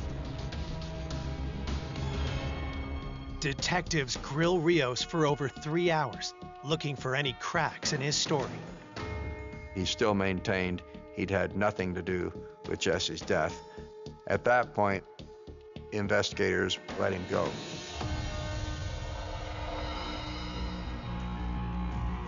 He was definitely a suspect, but the question remained, can we prove it beyond a reasonable doubt?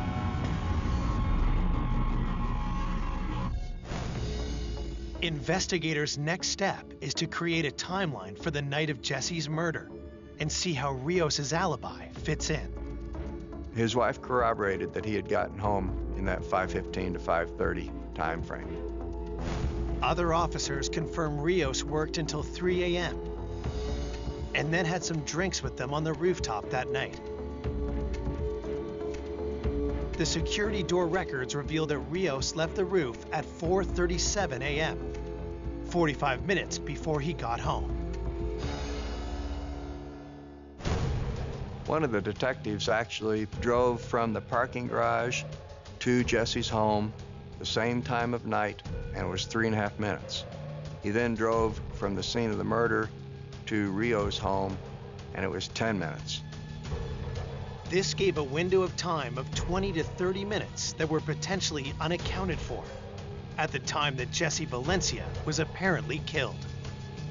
And this gave us a timeline that could show that Rios could have done this murder within that time.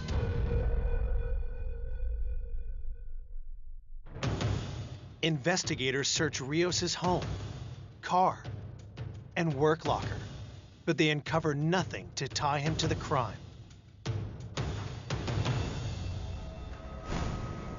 Then, out of the blue, Captain Schwartz receives an alarming phone call. Steve called me crying, very upset, and he said, I've done a bad thing. The first question I asked him was, where are you? And he said that he was in Kansas City and that he had bought a shotgun. I really thought he was going to kill himself. And my first reaction was no. I said, you need to just stop what you're doing. Just come back. Just come back to Columbia and we'll get through it.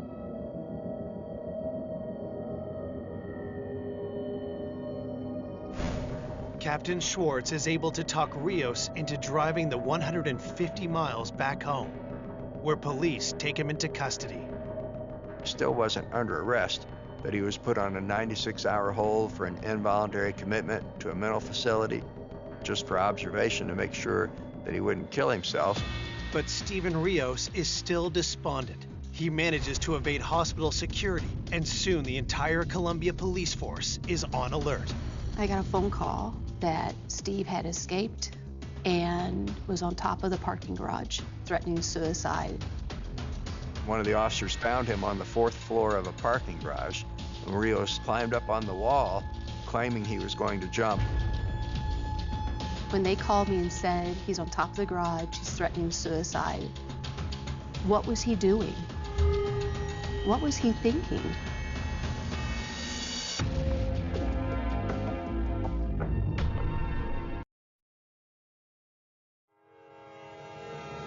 Police officer Steven Rios, a suspect in the murder of Jesse Valencia, has escaped protective custody and is threatening to lead to his death. This is one of the busiest parts of campus. It's about 7 o'clock at night. He goes to the roof of the parking garage, starts threatening to jump. There's a crowd below. There are people watching this. People are videotaping this, taking pictures. It's bizarre. Police arrive on the scene to try to talk Rios off the ledge. All I could think of was, here we go again. Why are you putting everyone through this? It was just putting everyone through a nightmare.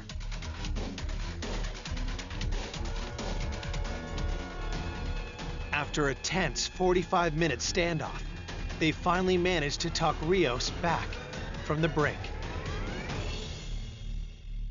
He was taken back into custody and again put into a mental facility and put on a suicide watch while we were finishing our investigation to determine whether or not he would be charged with Jesse's murder.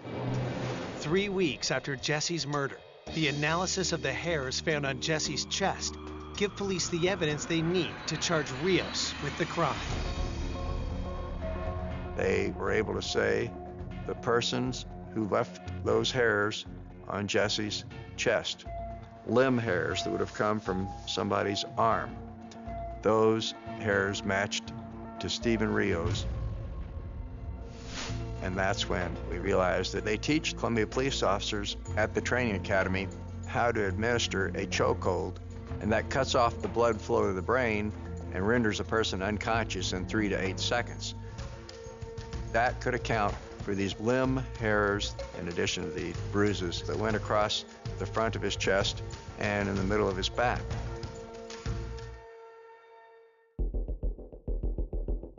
On July 1st, 26 days after Jesse Valencia's body was found, Stephen Arthur Rios is arrested and charged with first-degree murder. Did you kill Jesse Valencia? No, I did not. During the week-long trial, prosecutors lay out their theory of how the murder went down. Rios came by after his shift was over, thinking they were going to have sex. Jesse confronted him. Jesse was threatening to contact the chief and expose Rios. And he knew his career and his happy marriage would probably be over. And that had angered Rios. The neighbor heard this argument going on, and Jesse's yelling, "Stop it, stop it." Jesse, then clad only in his shorts and barefoot, ran out, being chased by Steven Rios. The Steven Rios caught him from behind and choked him into unconsciousness, put him on the ground, cut his throat, and that's what I believe happened in the last minutes of Jesse Valencia's life.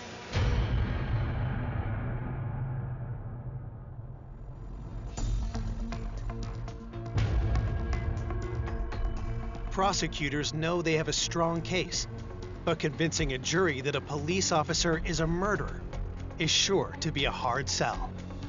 If even one of the 12 jurors feels like it's not the person, then you have a hung jury or a not guilty verdict. After 8 long hours, the jury returns with a verdict. The jury finds the defendant, Stephen Arthur Rios, guilty of murder in the second degree.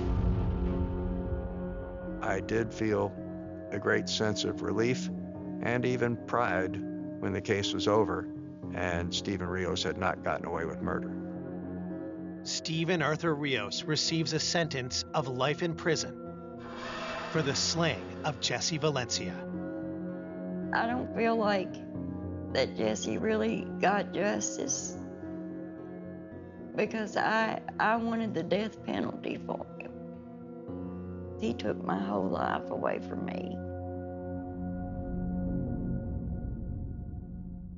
Anytime you have an officer who has done a heinous type act like this and taken someone's life, it is a huge stain.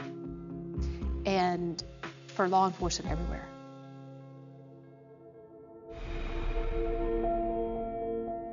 For Jessie's mother, her son's legacy is in the way he lived his life, not the way it ended. I want people to remember the Jessie that was constantly laughing and trying to make other people happy, because that's what Jessie lived for. He didn't want anybody to be sad. There's always the empty space. Everybody still misses him, and we talk about him daily. For more information on an unexpected killer, go to 𝐔𝐧𝐞𝐿.com.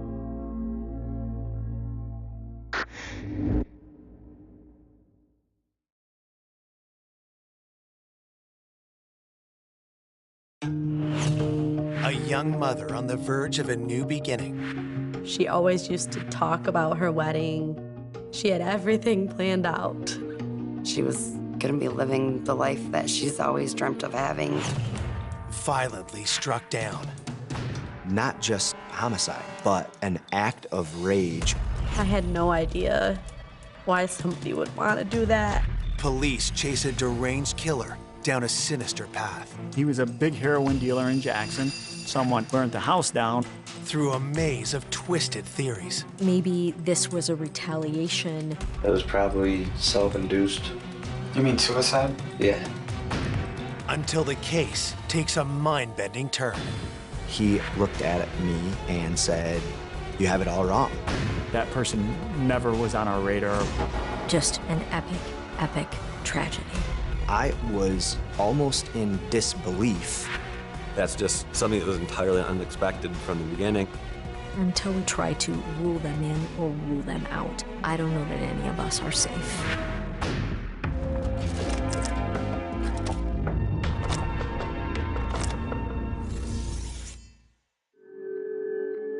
On Sunday, August 10th, 2014, in an upper-middle-class neighborhood in Jackson, Michigan, a quiet morning is broken by a desperate phone call. Our dispatch did receive a 911 call from a panicked individual. 911. Yeah, I need somebody up to my house right now. My fiance, I think she's dead. Okay, so has she been sick? No, there's blood everywhere. Do you know where it's coming from? I don't know. Okay, can you tell if she's breathing? She's not. She's cold. She's dead. Oh my God. Police race to the home just before 11 a.m., where they're greeted by the caller and 3 young girls. He had said that the deceased body was up in a bedroom upstairs. There was 2 bedrooms that we walked past, which were bedrooms where the kids had been sleeping. With the 3 children who lived there safely out of the house and the crime scene locked down, detectives come upon a grisly sight.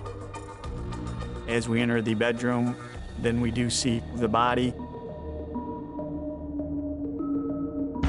It was slumped down between the bed and the wall. And there was quite a bit of blood. At that point, we see zip ties on her hands, and we see what appears to be several stab marks. A zip tie was wrapped around each wrist, with another looped through it and cut, as though she'd been strapped to the bed and then cut loose. We, at that point, determined we likely had a homicide. The police talk to Eric Wolf, who placed the 911 call. He tells them the victim is his fiancée, 28-year-old Frances Craig. He also makes a startling admission. He said that he had worked all night, so when he came home, after finding Franny in the condition she was in, he then went downstairs and slept on the recliner chair. For whatever reason, he did not call 911 until a couple hours later in the morning.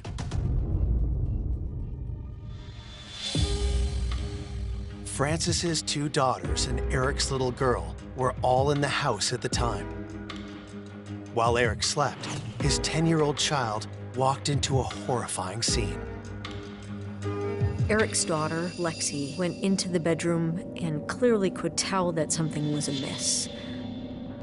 She even touched her and could tell that she was not moving. I think she might even have described her as a little cold. Lexi went downstairs and woke up her father. And that's when he finally called 911. We all felt that a normal, average individual would, at the bare minimum, make sure their fiance, the person they're about to get married to and spend the rest of their life with, is okay. Eric's decision to walk away from the murder scene is a red flag for investigators. And so is his casual demeanor. When Eric was interviewed by one of the other detectives at the scene initially, the detective said he didn't seem too concerned, didn't seem too upset about what had happened. Detectives plan to grill Eric about his suspicious behavior. But first, they need to finish processing the crime scene. There was approximately 90 stab wounds, and they were in a very aggressive manner. It was overkill. Not just committing a homicide, but an act of rage where it's over the top. The rule of thumb is on a situation where there's multiple, and I'm talking more than a dozen stab wounds, it's usually a crime of passion. So at that point, you typically look at somebody close to the victim. Investigators sift through the bloody mess for clues. There's no sign of a murder weapon, but plenty of signs of conflict. The crime lab, which is the CSI people, they responded to the scene. They were there for multiple hours, collecting a ton of evidence. While the forensics team works the scene inside. Shocked friends and family have gathered outside the house. I didn't believe her. I thought it was a lie. It's not real. It didn't happen. I had no idea why somebody would want to do that.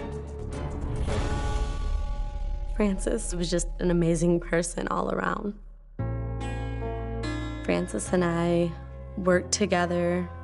We hung out outside of work together. We would hang out with our kids. Investigators learned that Frances had 2 daughters with an ex-boyfriend. The oldest is 5 years old, and the youngest is 3. Our boyfriends actually were friends, and he brought her to my house one day, and that was like the beginning of a beautiful friendship. It felt like we've known each other for years. She's a wonderful, amazing mom, the best mom that I know. She was the best person I've ever met and known in my life. She would do anything for anyone. Frances and the father of her children broke up, but she still dreamed of getting married. She always used to talk about her wedding and everything, and at this point, she didn't even have a boyfriend. She had everything planned out. Dreams became reality in 2012 when she started dating 29-year-old Eric Wolf. Eric was a divorced single father, 1 young child. He had primary custody over her. 2 years into the relationship, Eric and Frances moved in together. Despite working 2 jobs, Frances did all she could to make time for her children and Eric's daughter, too. She was constantly doing things with her girls when she wasn't working. Even with her stepdaughter, she was amazing. Her days were long, but her life was full. Eric proposed, and the couple bought a house together. Frances was very, very excited about getting married. Like, every day she was tagging me on Facebook or, like, sending me pictures. You know, she thought she was gonna be living the life that she's always dreamt of having and having that fairy tale wedding. But when detectives pressed Franny's friends, they learned that Eric had a dark side. They told me that they weren't super fond of her fiance. Because my daughter spent a lot of time with Frances. She was like a second mother to my daughter. And my daughter did tell me several times of Eric being kind of like a drill sergeant. He seemed real cocky, just everything was about him and his daughter more so than Frances and her girls. I felt in my gut from the moment I found out that something happened to Frances, I felt like Eric had something to do with it. I didn't know what, I didn't know how, I didn't know why. I just felt like it was because of him that she's gone. Police are determined to get to the bottom of Eric's suspicious behavior. When we interviewed him, he stated when he saw her in the condition she was in, he did not call 911. And he didn't seem too upset about what had happened. At that point, he was somebody, definitely a person of interest in the homicide of Franny Craig. Coming up, Eric's story gets stranger by the minute. I don't even know if this was, you know, like self-inflicted accident. That's what we need to find out too. A tiny clue reveals a big surprise. There was DNA found on Franny's zip tie. And when police find the killer, it shocks everyone. I remember thinking to myself, I'm glad we're sitting down right now.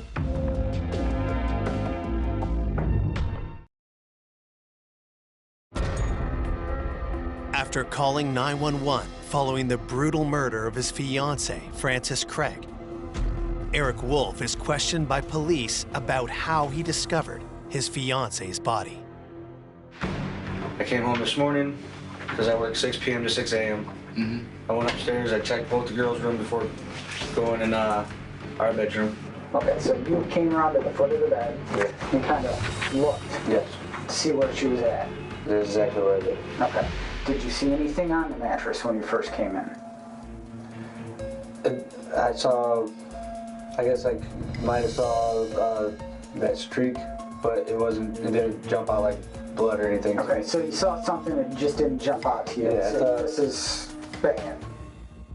Eric did not seem to register surprise, anger, hurt, anything that I think we all normally would want to see from a loved one when somebody is killed. I thought maybe she had been drinking or something because she was in like almost like a funny position on the floor, which she doesn't drink hardly ever. I knew better than to wake her. I know from prior experience whenever I've woken her up, she's not a morning person and I get yelled at. As the interview creeped close to an hour, Eric suggests a much darker reason for ignoring his fiancée sprawled out on the bedroom floor. Up until just now, maybe since we've been here, I thought that if it wasn't an accident, then it was probably self-induced. You mean suicide? Yeah. He indicated that he thought maybe she had committed suicide and just did not want to deal with it at that point. We found that being very odd and a red flag. Typically on a suicide, you'll find one stab wound or one gunshot wound. You won't find multiple stab wounds. The prospect of Franny inflicting 90 stab wounds with her hands zip-tied sounds preposterous to the police. Even if it was physically possible, why wouldn't Eric have reacted with alarm? So you didn't want to come to grips with it if she had done so. Right, because you don't want to. To investigators, Eric's shifting story doesn't add up. Why would a woman everyone described as happy and carefree take her own life? And the only reason I say self-induced is just because of how high-strung everything is right before this wedding, and it's a lot of stress. Yeah. Eric's strange comments could signal that he's traumatized over the death of his fiancée, or that he's hiding something. Determined to mine the truth, detectives decide to go right at their prime suspect. Did you? No. Know what? No, I didn't do this. I didn't know anything about it. I walked in, and I walked out, went to sleep, got up, went back in, and reported it.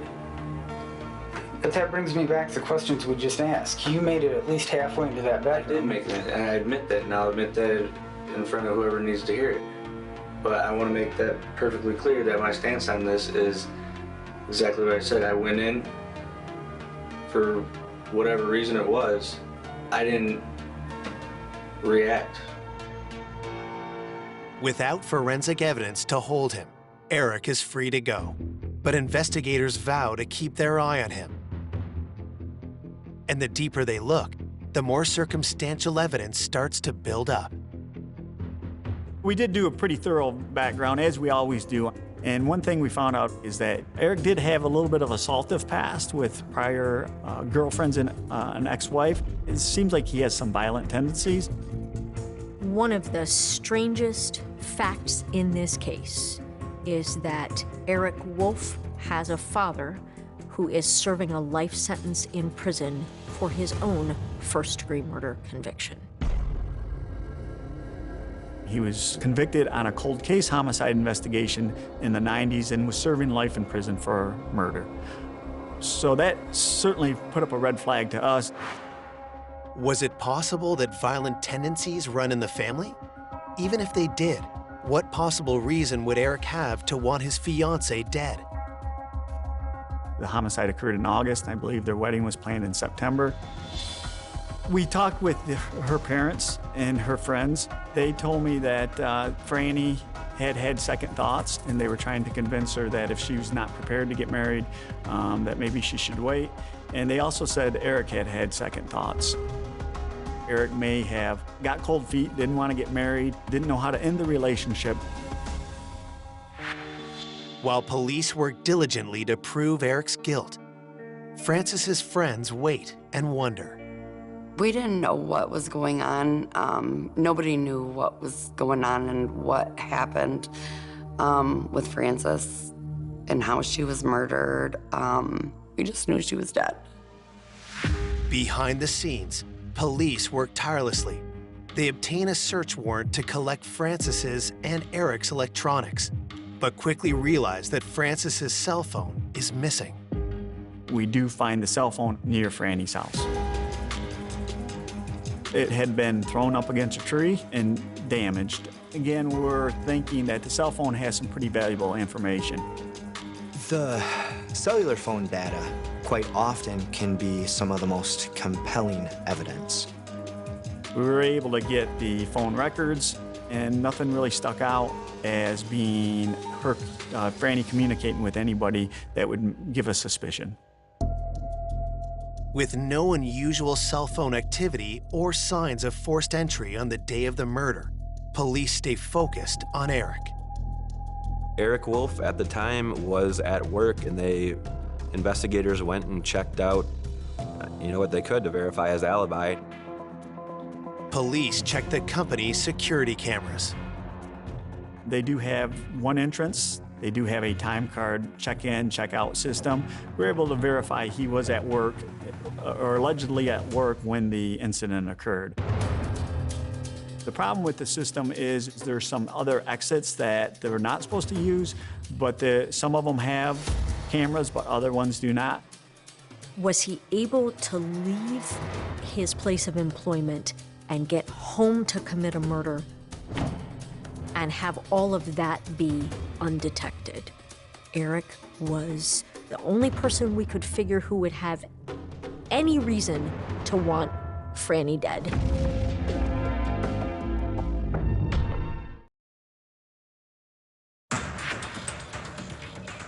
Police investigating the homicide of 28-year-old Frances Craig cannot confirm her fiancé's alibi, since not every exit at his workplace had a security camera. We couldn't rule out that sometime during the night he left and then came back.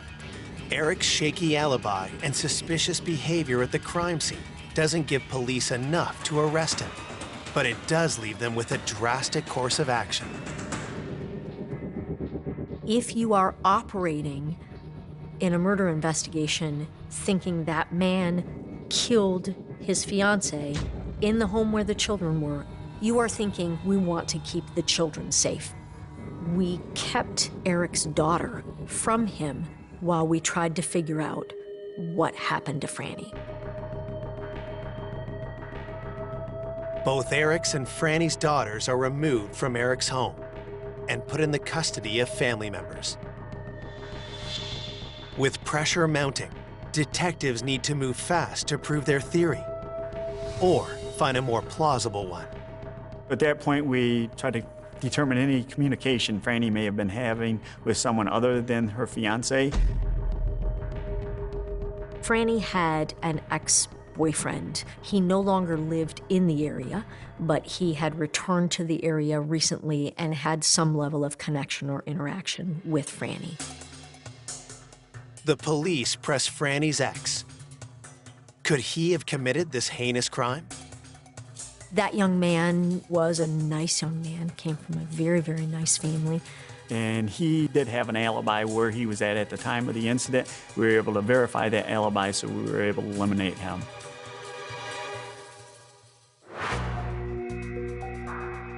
If no one in Frances's immediate circle wished her harm, what about her coworkers?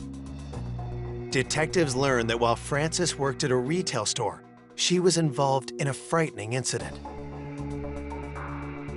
Where Franny was working, there was a couple shoplifters that had stolen some clothing. She confronted them.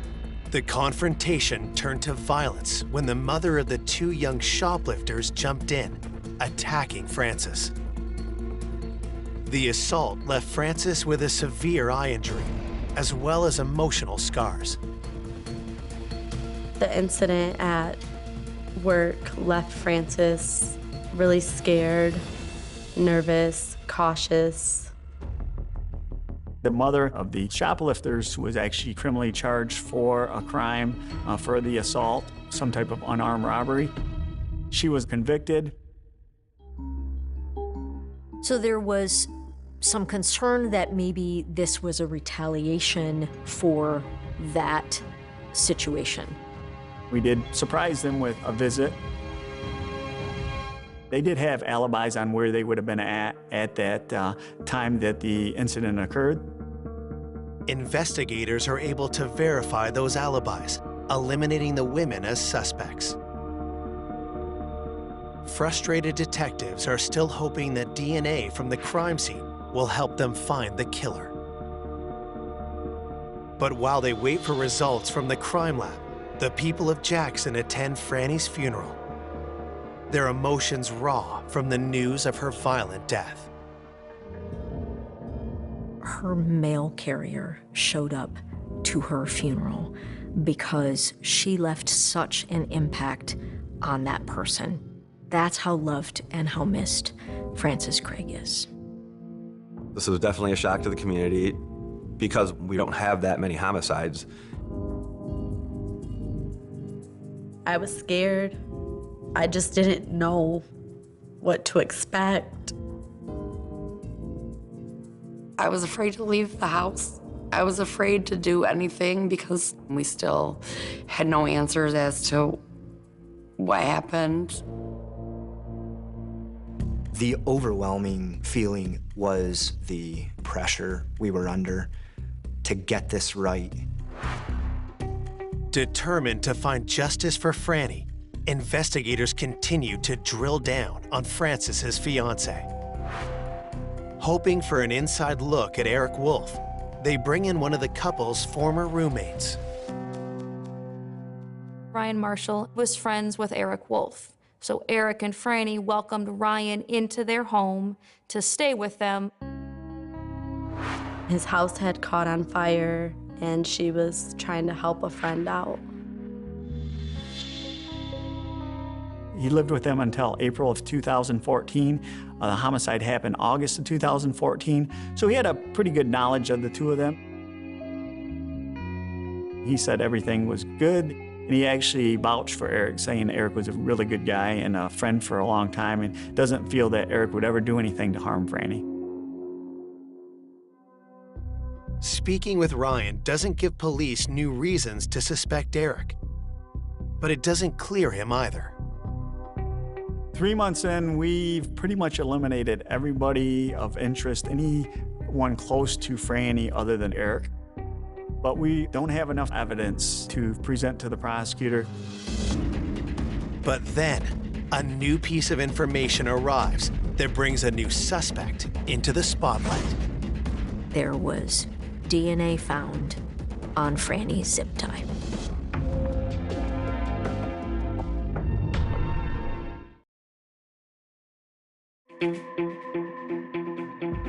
Three months after Francis Craig's murder, the lab results from the crime scene finally arrive, and they provide a huge break in the case. We're notified through a national index. The DNA located on the zip ties matched DNA in a database. When somebody commits a felony, they have to submit to a DNA test. Somebody's DNA showed up on the zip ties that were used in the homicide. We get a name of Cortez Butler. Who is Cortez Butler? Police waste no time looking into his criminal record. We find out Cortez Butler served approximately 25 years for murder and was currently on parole in the Detroit area. But we knew almost nothing else. We tried to determine if we could connect Cortez Butler to Franny Craig, to Eric Wolf, and we came up with nothing. We tried to determine if he had family locally, and we came up with nothing. In fact, Cortez Butler appears to have no connection to Jackson whatsoever. So we look in our database to see if we have any Cortez Butlers in any police report we've done, any place in Jackson County, and we find none. Then it was this mad scramble of, well, then how do we even tie Cortez Butler to this? For all we know, he may have worked at Home Depot, and his DNA may be on these zip ties for a completely innocent reason.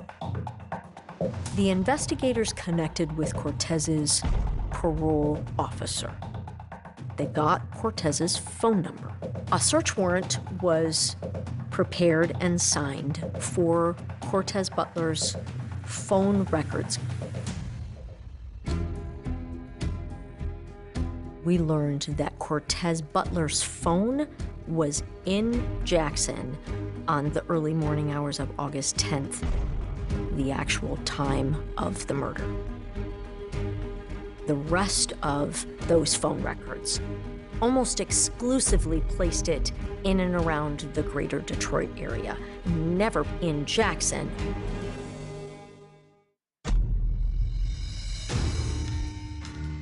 But what reason would Butler have to harm Franny? Eric remained the prime suspect. He was the only dude with a motive. Maybe Eric was not ready to get married and didn't know how to end a relationship. So then the thought process was, did Eric hire this person to kill Franny? The cell phone records also connect Butler to some other shady characters. We were able to identify a Clifford and Rodney McKee as being connected to Cortez Butler.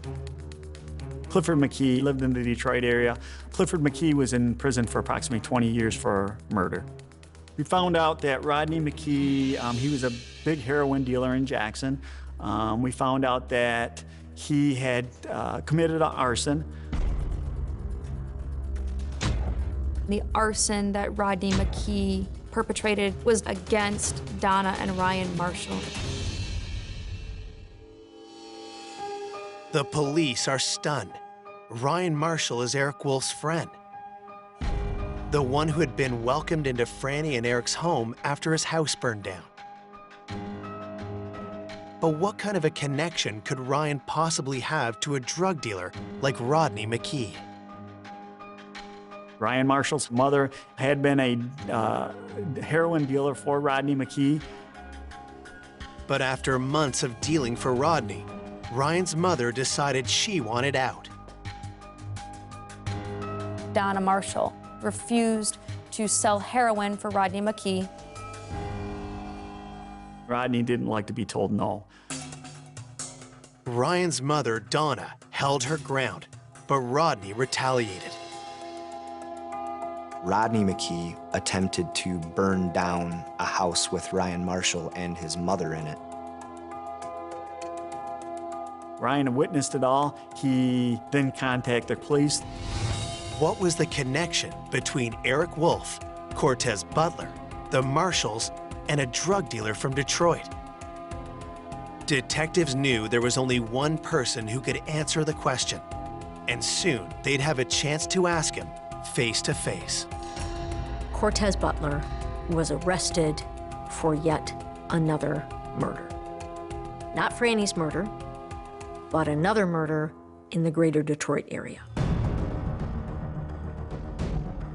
We went down there in Detroit with one sole purpose: to gather information from Cortez Butler on what happened to Franny and hopefully be able to explain to us what Eric's role in this whole thing was. But Cortez said he wasn't going to talk without any kind of a deal. It was clear that whatever Cortez was going to say, it was not going to be, quote unquote, on the record.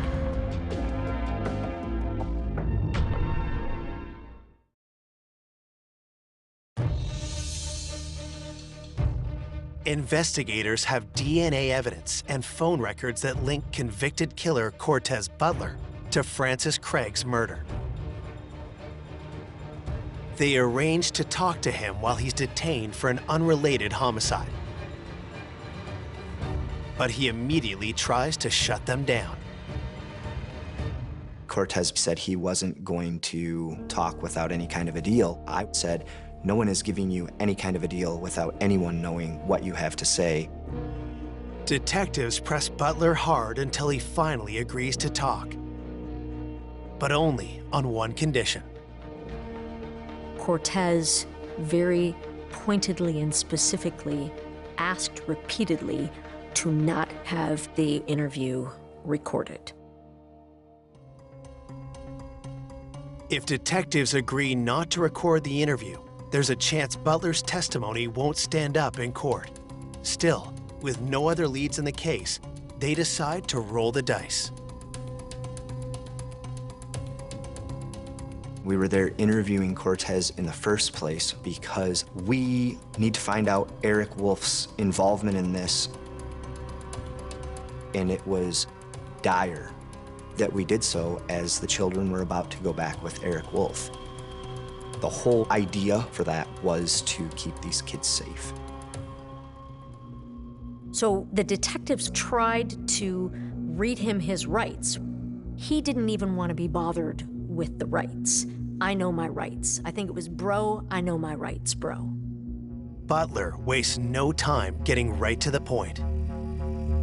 Cortez looked at me and said, "You have it all wrong." And I said, "Have what all wrong?" And he, at that time, let us know that Eric had absolutely nothing to do with this murder. He goes, "I don't know this dude you're talking about, know nothing about him. Just trust me, he was not involved in this whatsoever." The statement contradicts one of the investigators' strongest leads, but the next thing Butler says is even more explosive. Cortez identifies himself as the killer. I remember thinking to myself, I'm glad we're sitting down right now, because I was almost in disbelief. If Eric wasn't involved, Why had this cold-blooded criminal murdered a woman to whom he had no obvious connection? It all went back to Rodney McKee's arson case. Rodney McKee attempted to burn down a house with Ryan Marshall and his mother in it. Ryan Marshall was a key witness in his arson case. He made some threats to Ryan that either he not agree to testify or he was going to be killed. Cortez told us that he had been hired by Rodney McKee to kill Ryan Marshall. First, Butler had to find Ryan, who was homeless because of the fire. So we found out from Cortez Butler that they had bad information. They had information that Ryan Marshall was living with Francis Craig and Eric Wolf. Cortez Butler entered Francis and Eric's house to kill someone who was no longer there. Franny wasn't even the intended target. Franny was as innocent of a victim as anybody could ever be. When he opened the door,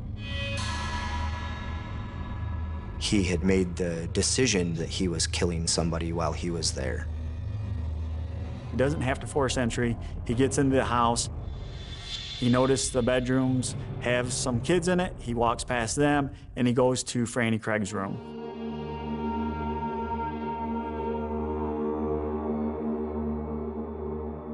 When he gets to Franny Craig's room, he asks her where Ryan is. She said he's not there. Cortez tells Franny not to look at him. In his words, he stated she looked at him, so he had to kill her.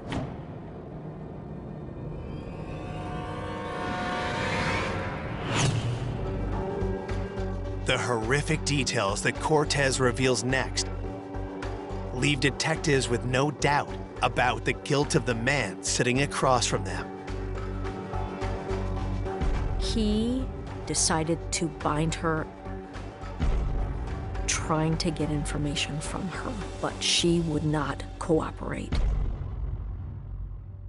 Cortez stabbed her multiple times. We will never know how long he took to torture her and butcher her. And it clearly took time and effort to stab and slice her in the manner that he did. She died in the service of keeping Ryan's identity and his location secret, and/or she, quite frankly, just didn't know. Cortez Butler's chilling confession is nothing short of a game changer, both for detectives and for Eric Wolf. It eliminated our hypothesis that Eric Wolf was responsible for Franny's death. Eric wasn't involved. He's an odd duck kind of guy. Eric was able to regain custody of his daughter. I took from this case that we can never jump to conclusions. I was pretty convinced that he did it, not to the point that I could charge him, but I was pretty convinced I had the right person. Now that investigators do have the right person, they're determined to put Cortez Butler away for life. But all of that is in jeopardy. I didn't believe that Cortez's confession would be legally admissible in court because it wasn't recorded. And if Cortez Butler ever walked free again, I don't know that any of us are safe.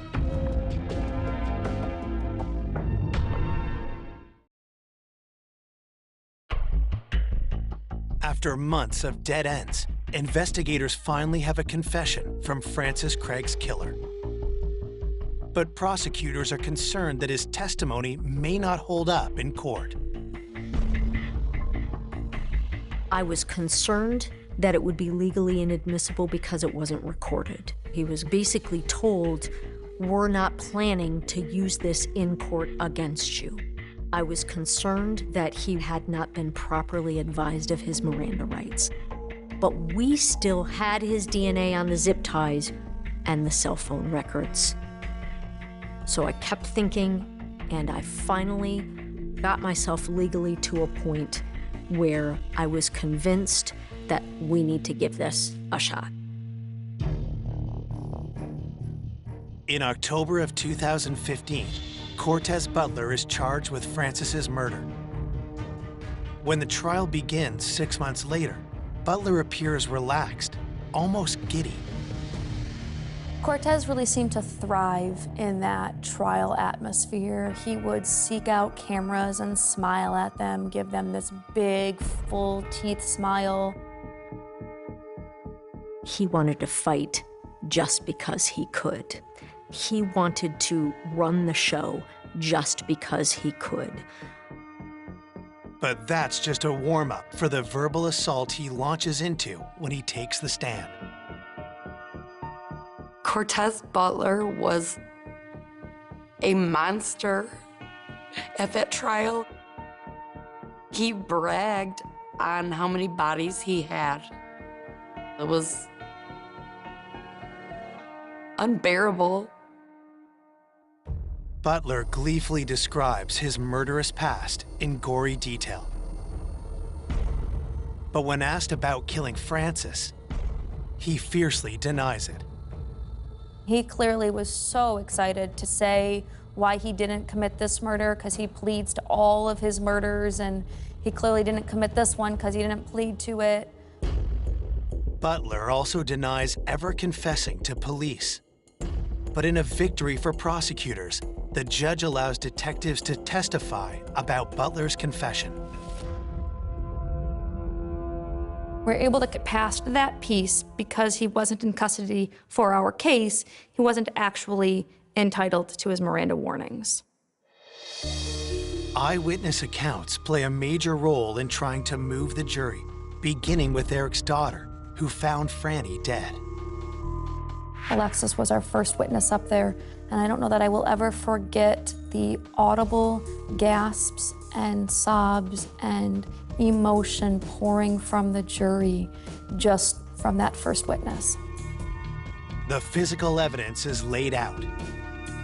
We have 𝐤𝐤𝐥 Butler's DNA on the zip ties that were used in the homicide, and we also have phone tracking information showing 𝐤𝐤𝐥 Butler and Jackson. Prosecutors make a compelling case, but without a recording of Butler's confession. It's the detective's word against Butler's. When the jury returns with the verdict, there's no guarantee which way the cards will fall. 𝐤𝐤𝐥 Butler was convicted of first-degree murder, and he won't ever walk free again. The sentence was life without the possibility of parole for the premeditation murder of Franny Craig. This was a complicated story to tell to a jury. It is a difficult one for all of us to wrap our brains around, even still. Cortez goes to look for Ryan at her house, and he doesn't find him, and murders Franny in her own bed while she's doing nothing wrong. Franny had no connection to her killer whatsoever. We can rest maybe a little easier that the bad guys won't ever hurt anybody else, at least not outside of the walls of prison. But none of it brings Franny back.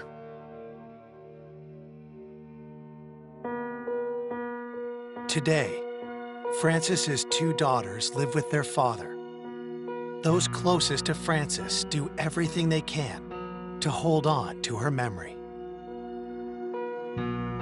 Franny's family, I know, they've been lost ever since. I've been lost ever since Frances has been murdered.